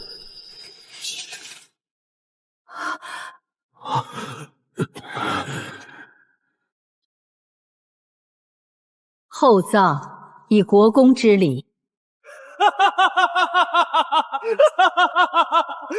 真是不值啊！陈家村的那些老老少少，我第一世的爹娘，他们救了一个人，把他当成亲人一样照顾，结果呢？换来的是灭门之患，100多条人命就为了守一个秘密，而我竟然为这样一个蛇蝎美人守了一辈子的江山。大胡人保边境，让关口固若金汤，护的是他的江山。他坐在皇宫里享福，我在边关拼死拼活，最后他却一杯酒把我毒死。好，很好。下一世我什么都不要，我只要他死。所有跟他有关的人一个不留。苍兰皇室敢拦我，我就把皇室也杀光，杀个鸡犬不留。开始结算吧。宿主第4世结束。这一世你打虎成名，得李龙城赏识，献孙子兵法，大破胡人，封游击将军，闯皇宫禁地，斩胡人大帅，天下皆知飞将军之名，最后被太后赐毒酒而死。评价：白银3星，积分3000。你终于知道了真相，仇恨的源头原来是一个女人，可笑吗？可悲吗？下一世你要怎么选？怎么选？当然是杀。积分突破1000，特殊非人血脉5000点觉醒，点数消耗继承前世修为。我要想覆灭太后，甚至对抗苍兰皇室，光靠自己一个人太难了。我需要一个可以和皇室抗衡的势力。童子，世家血脉加1000点，悟性和资质各加1000点。加点完成，第5世即将开启，祝宿主好运。关子贤，洗好脖子等着。这一世，我居然是苍兰开国太祖之后，父亲是镇南王，拥兵30万。从出生的那一刻，我就被赐了爵位。前世我拼死守边数10年，连个侯位都没落得。这一世呢，一出生就拥有了，这就是投胎的含金量啊！这样的王朝不灭亡，还有天理吗？世子殿下，您醒了。还是7经8脉？不对，每条经脉比前世强太多了。这就是1000点资质换来的。这次距离前世仅仅过了7年，暴病而死。明明是毒酒毒死的，还厚葬，人都死了，厚葬有什么用？把后人弄到京城，为了方便监视吧。好一个朝廷，好一个太后！这些话明显为了展示天命，因此可信度并不大，所以根本没有修仙这回事，还是被人刻意抹去了。看来只能找族中长辈打听了。九弟，你怎么跑这儿来了？让我好找。八嘎找我有事。你难道忘记今天是什么日子了？今天是考教功课的日子。父王说了，演武场集合，考教咱们文韬武魔。你这几天光顾着看书，是不是把这事忘了？这才是世家大族的底蕴，哪像前世的军户，连饭都吃不饱，还想学文习武。九弟，你可得好好表现。这次父王亲自坐镇，听说太后还派了人来观礼。太后？对，说是来看看宗室子弟的成色，估摸着是想挑几个去京城当侍卫吧。太后，这么快就要见面了吗？也好，让他看看他亲手毒死的老将军又回来了。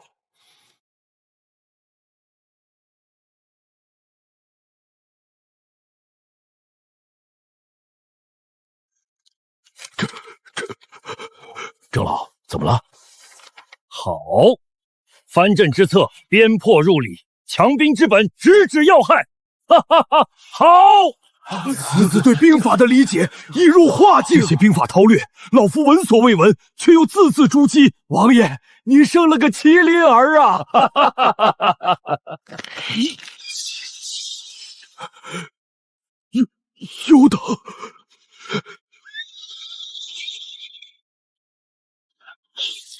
这是百步穿杨啊！哈哈，老九，你今天让父王开了眼。哈哈哈哈！父王这些年一直遗憾一件事。什么事？前些年边关出了个飞将军，叫陈破例，他留下的那本《孙子军法》，我读了无数遍，夜不能寐。我常常想，这样的人要是生在我叶家该多好。没想到，上天给了我本王一个麒麟男。老九，你今天的表现，父王很满意。这是我叶家祖传的功法，开国太祖所留，只有王族核心子弟才能修炼。这门功法竟然丝毫不弱于玄清玄魔，甚至更加玄奥。怎么看呆了？当年太祖就是靠他打天下的，可惜后世子弟资质不够，能练到高深境地的少之又少。本王希望你能把他练好。多谢父王。九公子1年就一流了，这速度比太祖当年还快吧？天才，真正的天才！要不是用了一门透支身体换取修炼速度的秘法，我如何能这么快？我等不了，要在最短的时间内变得足够强大，然后杀进京城找那个女人算账。孙儿叶璇拜见祖父。坐。你的事老夫都听说了，1年入一流，比太祖当年还快。孙儿想问一件事。说。太祖他真的是仙人吗？你倒是问得直接。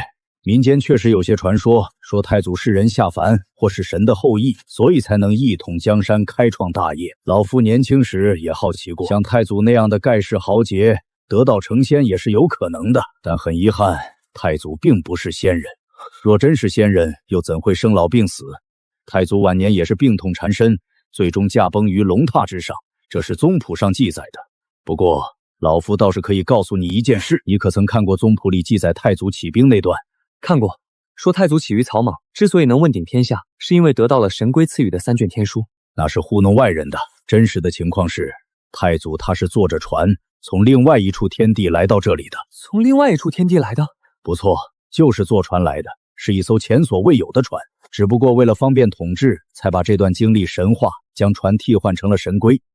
至于那3卷天书到底还在不在，老夫也说不准。太祖很可能是从修仙界过来的。这片天地可能是类似于那种末法之地，而我那要做的就是找到他过来的路线，反向行驶回到修仙界。至于那所谓的3卷天书，说不定就是路线地图。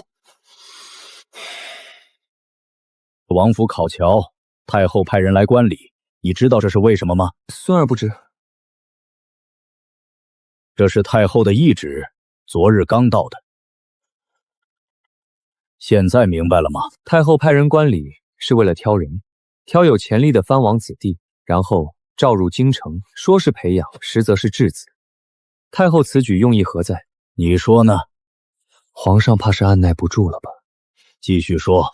如今天下外战消停，内战将起，而内战的焦点自然是皇权与太后。太后把持朝政，当今圣上却是傀儡天子，他怎会甘心？自然要开始争斗。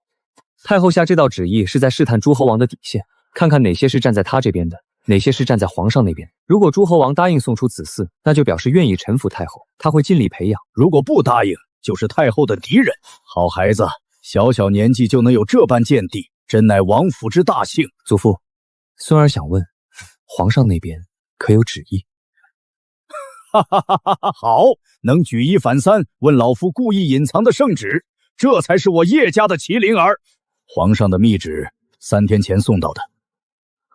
皇上竟然也让我入京？怎么，很意外？这天下比你想的要复杂得多。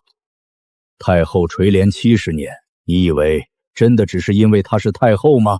好好想想，想明白了再开口。皇上已经无人可用，他想借宗亲势力来与太后抗衡，而孙儿入京代表的是整个镇南王府，站太后还是皇上都会产生深远的影响。你父王原想让你站皇上，毕竟咱们血脉相连，但你父亲也怕太后势大，这些年太后已经笼络了不少叶氏宗亲，还扶持了一大批外戚势力，朝堂上下盘根错节。更可怕的是，太后本人手腕极强，如果是男儿身，她的雄才大略不输太祖。这样的人，谁敢轻易得罪？那父王的意思是保持中立。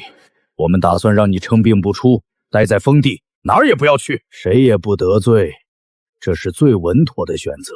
这世上没有真正的中立，你不选边，两边都会觉得你是潜在的威胁。太后会觉得你不可控，皇上会觉得你不忠心。等他们分出胜负，第一个要收拾的就是那些墙头草。所以我必须去。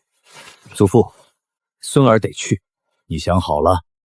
太后和皇上都点名要我去，孙儿如果不去，就是同时违抗两边，到时候两边都有理由对我们发难。好，那你就去，让你八哥陪着你。他武艺虽然不如你，但为人机警，遇事也能商量。多谢祖父。九弟一路保重。九弟实在太耀眼了，祖峰亲自接见，再这样下去，我这个继承人的位置怕是要保不住了。现在好了，九弟要去京城了，京城那地方水深着呢。九公子放心，有在下在，没人能动您一根细毛。出发吧。行。九公子，怎么了？有杀气。保护九公子！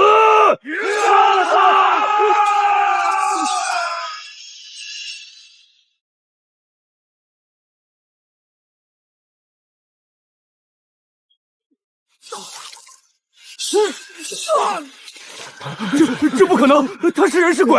还有谁？小子，受死！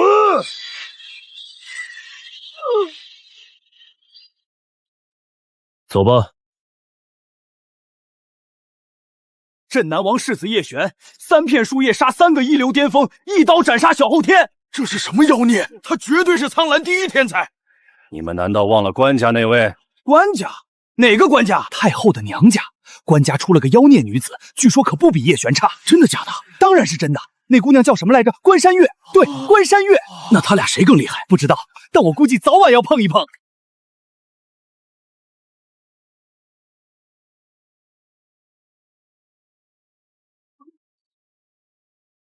陛下，您别生气了，太后她……这能不生气吗？这是皇帝，他凭什么当着那么多人的面训斥朕？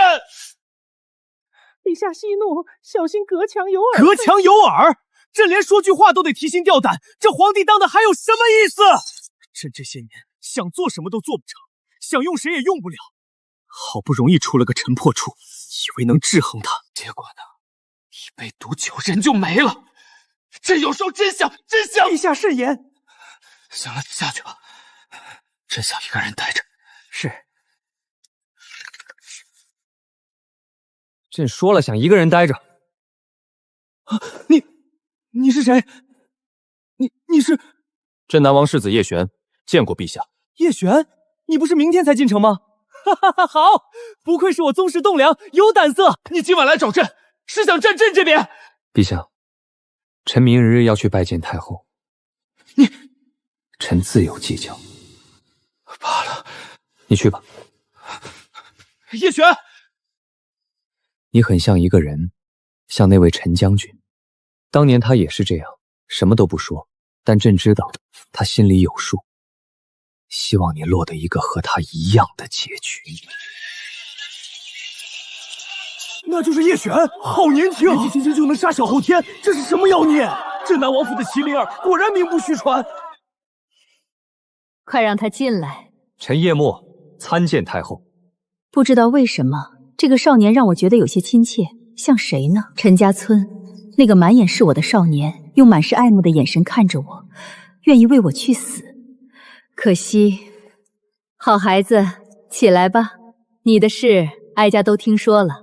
天资聪慧，策论武功皆是第一，了不得。多谢太后。以后在京城有什么需要，尽管来找哀家。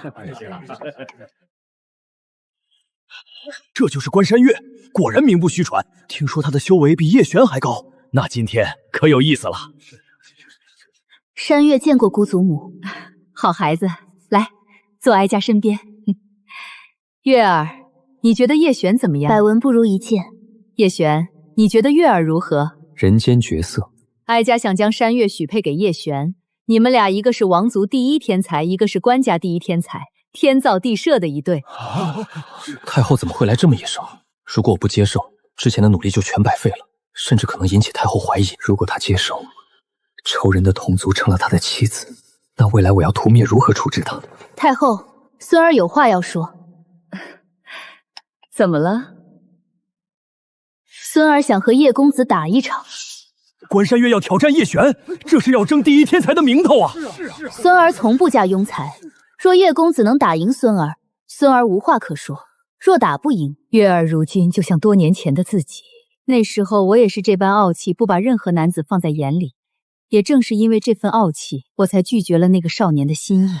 后来我如愿嫁入皇家，为了守住秘密，亲手葬送了那个少年的全村人。叶璇，你可敢应战？敢！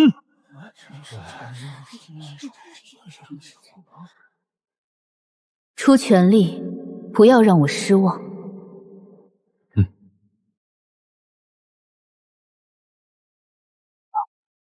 活了4世，见过无数天才，这关山月似乎还更胜一筹，根基稳得不像话。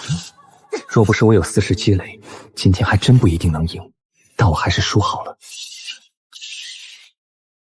关姑娘武功高强，在下认输。关山月赢了，苍狼第一天才是关家的，太后的娘家果然名不虚传。我赢了，总觉得哪里不对，他像是在故意让我打中的。叶璇，你好生加油，下次一定要胜过月儿，把她娶了。太后，孙儿现在不想嫁人。罢了，你们还小。关姑娘求见。这大晚上的，她来干什么？让她进来。你今天让我的。关姑娘说笑了，是在下技不如人，输得心服口服。我练武10年，对招式的敏感超过任何人。你那个破绽，分明是故意卖的。下次我要你出全力。我不会因为你是男子就让着你，你也不许因为我是女子就让着我。叶璇，再打一场，今天你必须出全力。你是不是看不起我？每次都故意输，你到底打不打？再这样我真生气了。挺好看的啊，怎么这个叶轩就是不肯认真跟我打？叶璇，我要挑战你，我要打一场。关姑娘凭什么天天找你？叶璇，我要挑战你，打一场。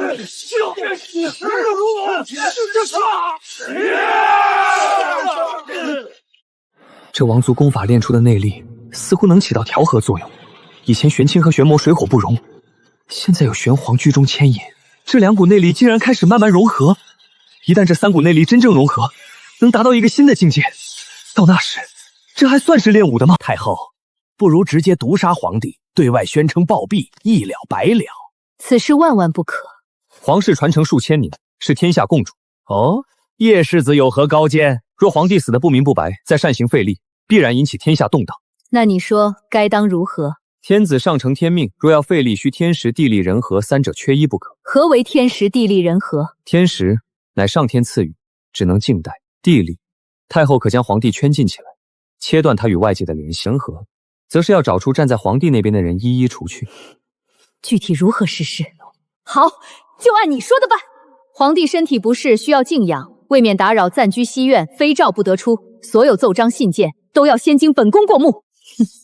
几位爱卿怎么不说话？回太后，微臣虽眼拙，但那是老鼠无疑，臣也认为是鼠。好，很好，那几个人交给你了。必不辱命。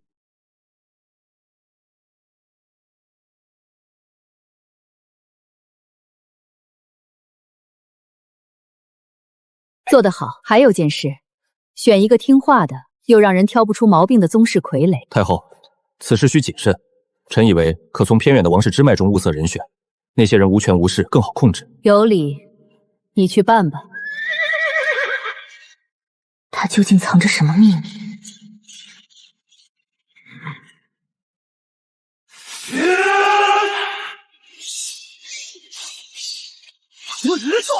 皇有兵送，别怕沉默，我保护你。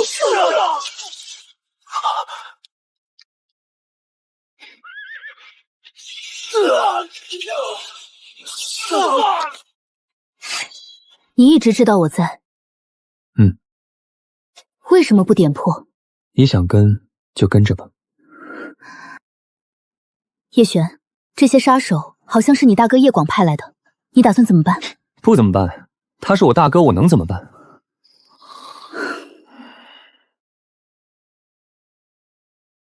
叶广想杀叶璇，好，很好。一个不团结的镇南王府才是我所需要的。叶璇越是被排挤，就越会倒向自己。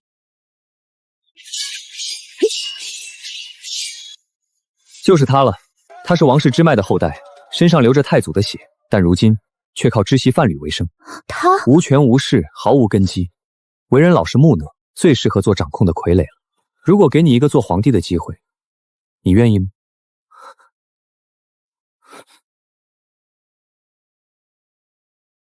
哀家封你为中山靖王，赐府邸，拨黄金10000两。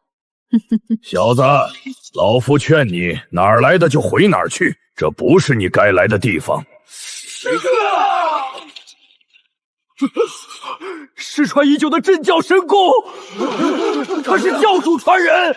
从今天起，我就是教主。吾等誓死追随教主大人。沉默，我突破大后天了。你也突破了？他才是真正的天才啊！没有几世积累，更没有秘法刺激，纯靠天赋，硬生生追上了。当年飞将军一个人杀了上百敌将，我爹亲眼看见的，后来被毒死了。朝廷说是暴病，谁信？小声点，怕什么？都多少年了？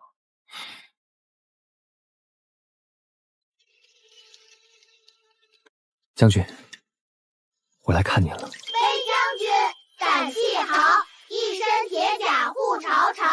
胡臣不敢犯疆土，千载英名传九霄。身虽死，名可垂于青史，千百年后还有人记得你，记得你做过的那些事，这何尝不是一种长生？将军，让您说着了。周统领，将军，老周来看您了。现在关外太平，没人敢南下，您当年守的那份基业，后辈们守住了。那个姓陈的小子，您还记得吗？他也成了飞将军，比您还厉害。可惜，李龙城、陈伯图，我想你们呐！想当年的那些弟兄，你们遭受的不公，是我无能。老您可是当年雁门副将周统领。你是？这是太像了。周统领，如果有一个机会，可以为2位飞将军讨回公道，你愿不愿意？愿意。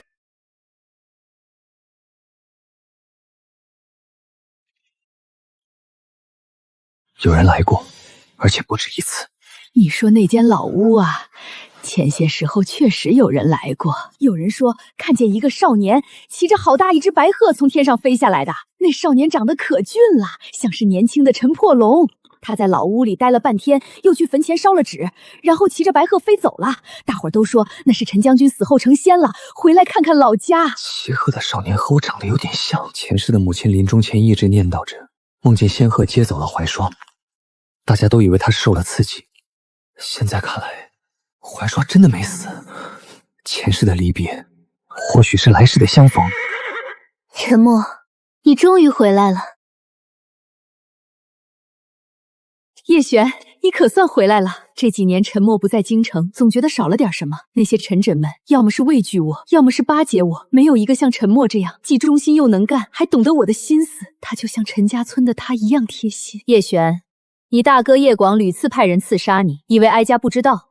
你放心，只要有哀家在，谁也夺不走你的位置。嫡长子又如何？哀家说你是世子，你就是世子。多谢太后。跟哀家还客气什么？月儿那丫头可一直惦记着你呢，找个机会你们完婚。我们年纪尚小，这事还是过些年再说吧。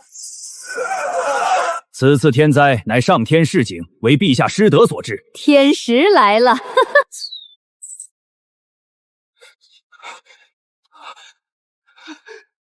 这该如何是好啊？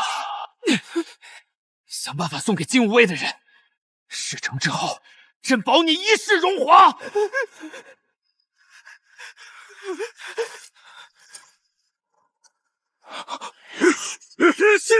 如今天降大旱，按照以往的惯例来说，天子必于城外设祭坛，祈求天降甘霖。当今太后把持朝政，必然越俎代庖，我们完全可以提前设下伏兵，趁太后出城祷告时一举刺杀。拼了！召集人坛处围追杀后。杀太后，听允旨！杀！让哀家亲自来。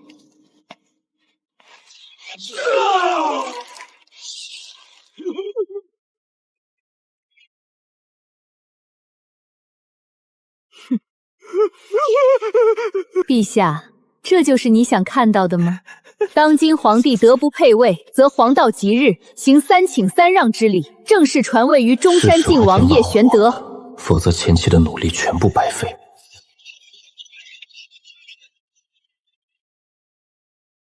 禀太后，传国玉玺不知所踪。找！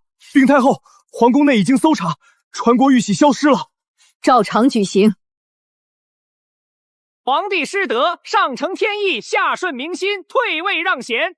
中山靖王叶玄德仁德兼备，一成大统。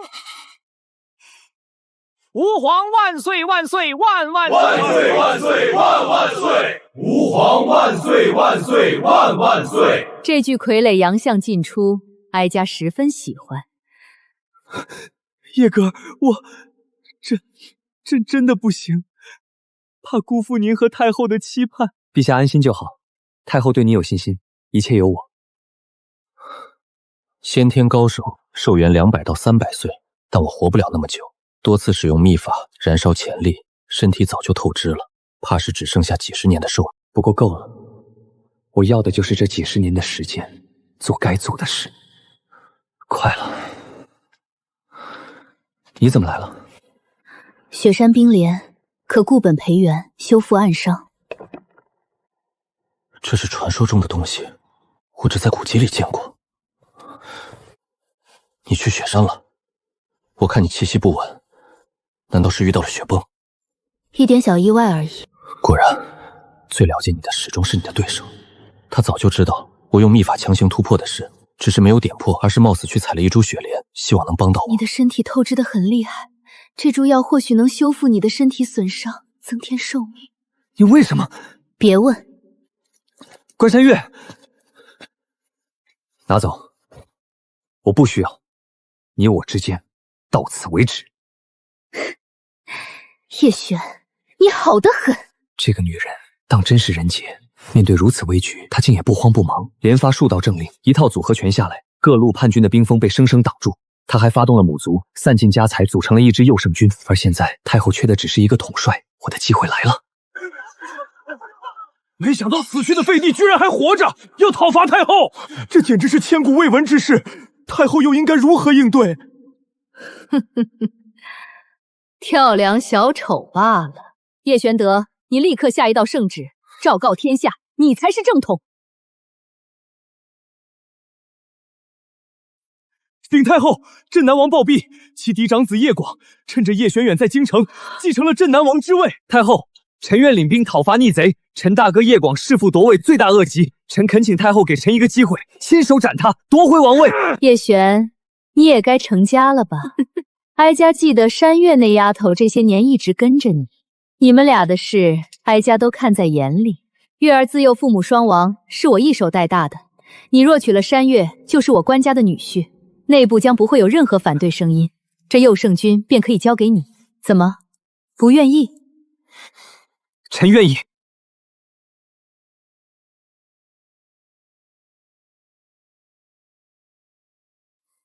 从今往后，你们就是夫妻了，要互相扶持，互相体谅。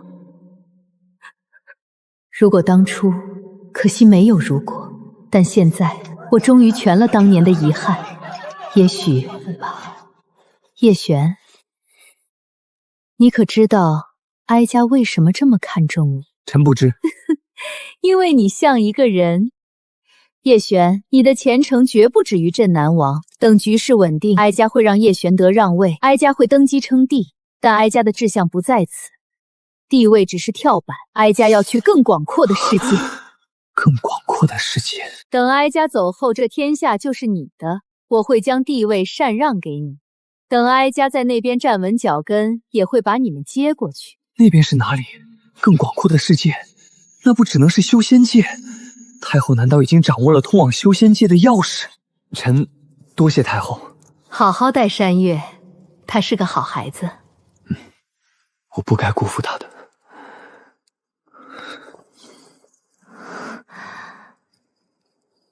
你早点休息。叶璇，你还是不想要我？那天在雪山，我以为我快死了。我想的最后一件事是还没有和你好好打一场。后来我活下来了，我就来找你了。我关山月这辈子没求过谁，但今天我想求你一件事，你能不能好好看看我？对不起。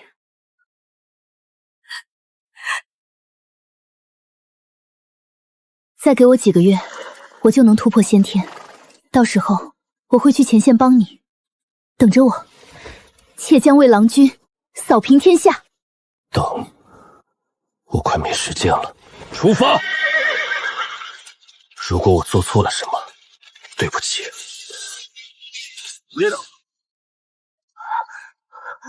好，叶璇果然没让哀家失望。各路反王的大军都聚集在这一带，若能一举歼灭，天下可定。我有一计，你率禁军主力正面诱敌，吸引他们来攻打。那谁来夹击？我率右圣军从侧后包抄，两面夹击，一举全歼。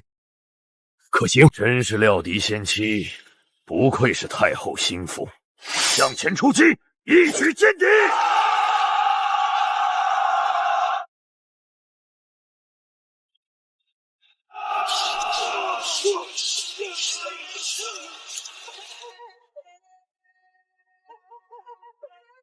叶璇啊，叶璇，你何时来呀？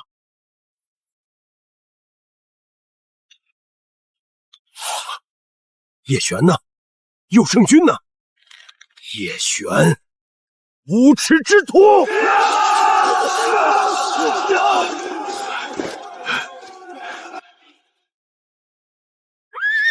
周将军，你也要反？哼，反！本将奉旨秦王，何谓反？今日来此，是有一笔旧债，向你讨之。王腾，你还记不记得当年关口所为？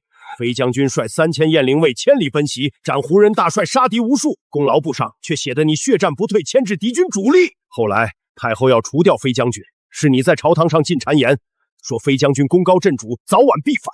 太后一杯毒酒，飞将军死在京城，我们边军被就地解散，没有抚恤，没有安置，多少人穷困潦倒，多少人落草为寇。王腾，你踩着雁门将士的尸骨，爬上了天下兵马大元帅的位置，今天该还了。老匹夫，你以为你能杀我？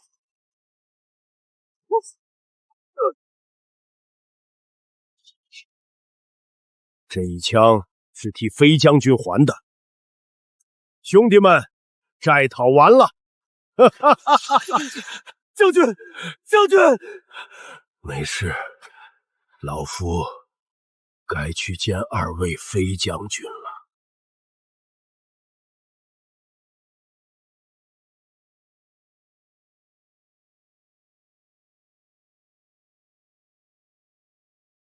元帅，这是死路，咱们是不是走错了？没错，我是讨债的恶鬼，不需要你们保护。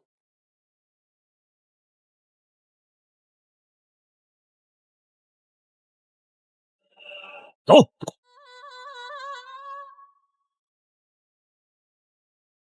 父亲，祖父，玄儿，父以你为王，这天下之主。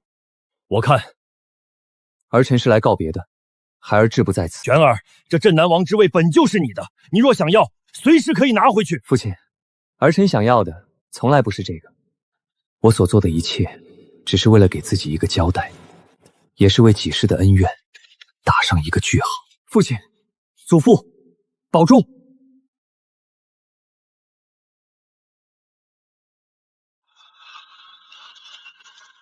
王腾死了，右圣君没了，关家完了。我苦心经营70年的江山，一夜之间被瓦解，为何？王腾、叶璇皆不是庸人，为何会败得如此干净利落？放箭，滚木雷石往下砸，不准退，退者立斩。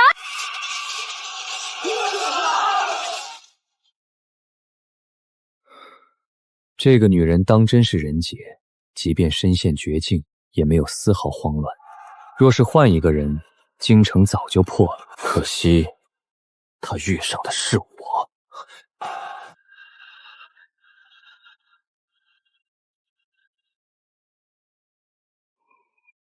你是何人？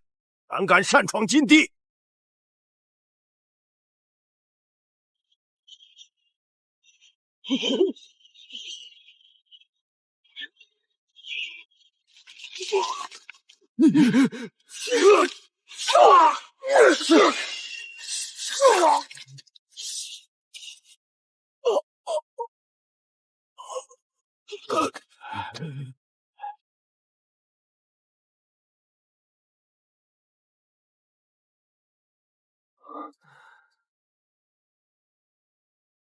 神龟刺书，背负3卷天书渡海而来，难道这就是那只神龟？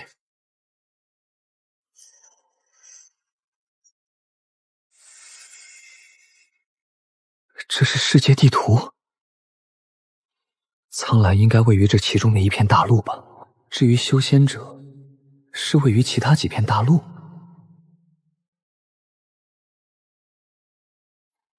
了无生机，原来这只大乌龟真的已经死了。既然得了你的图，那便让你死后恢复自由身。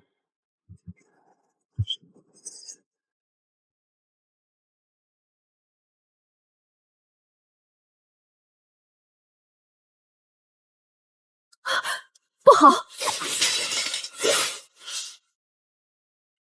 多少年了？乌龟会说话，这妥妥的是妖怪啊！有妖怪就必然有仙人，长久以来的猜想是对的。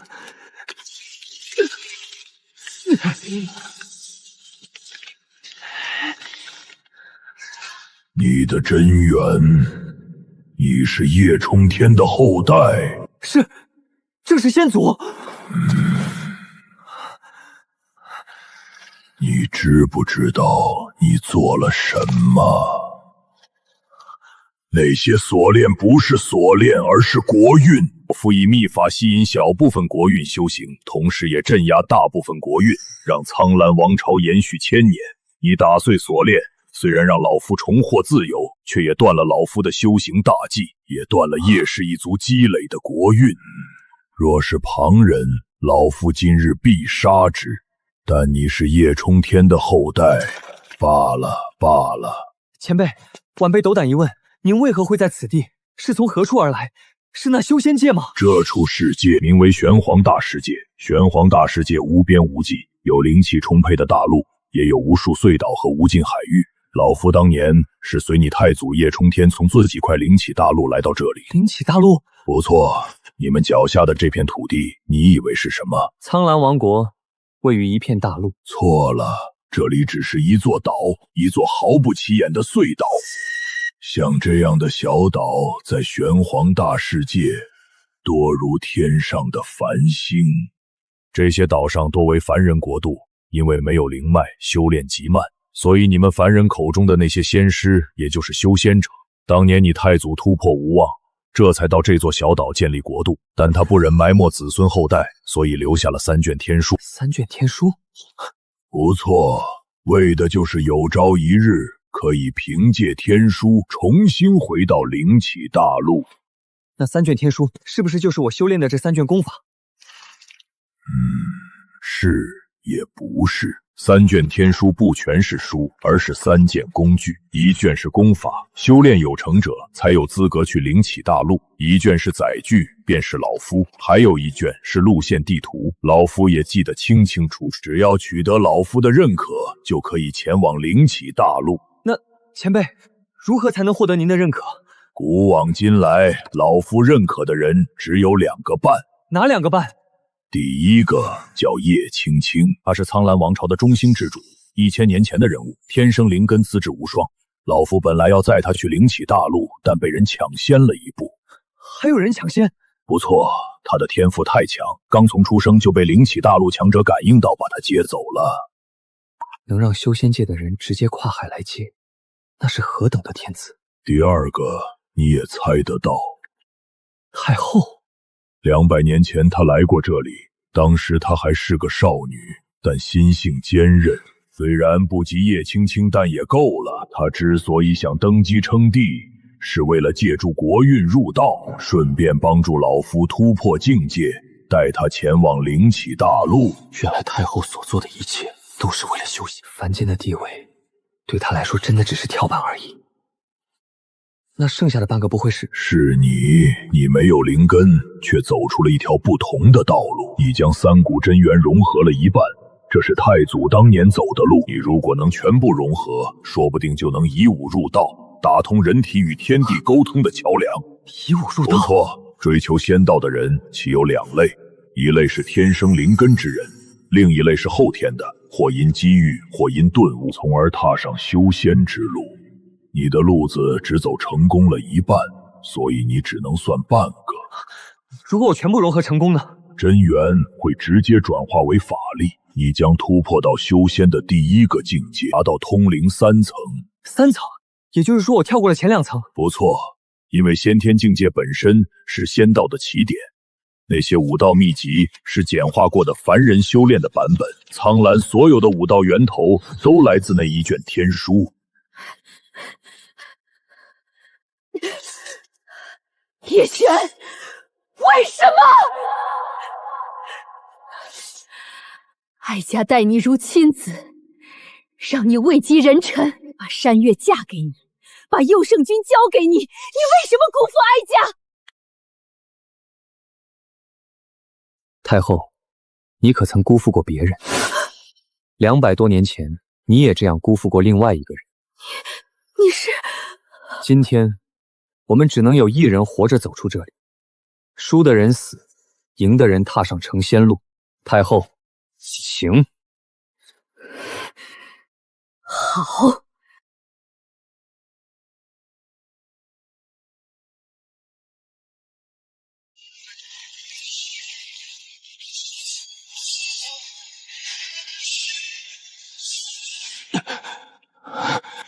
不能再拖了。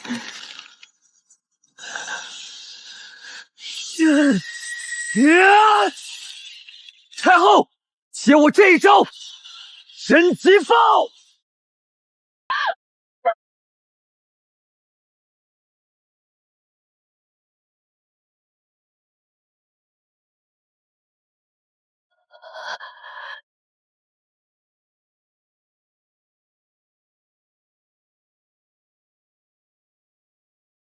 我要去灵起大陆。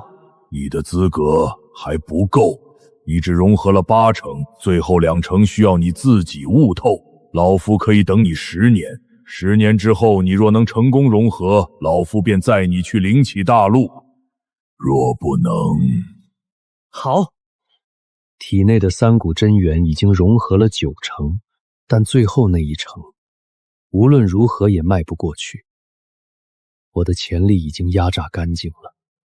也许这就是命吧。你10年前的事我都知道了，我的所有亲人被你活埋在绝谷之中，最疼我的姑奶奶也死在你手里。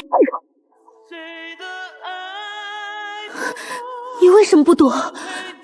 前世因，今世果，欠你的都还你。你我之间恩怨两清。没有亲人，没有爱人，这世界于我而言，还有什么值得留恋的？丫头，你是？你吸收了太后溃散的国运，又以痛苦入道，破开了天地桥梁，凝聚后天灵根。你可以随老夫去灵起之地，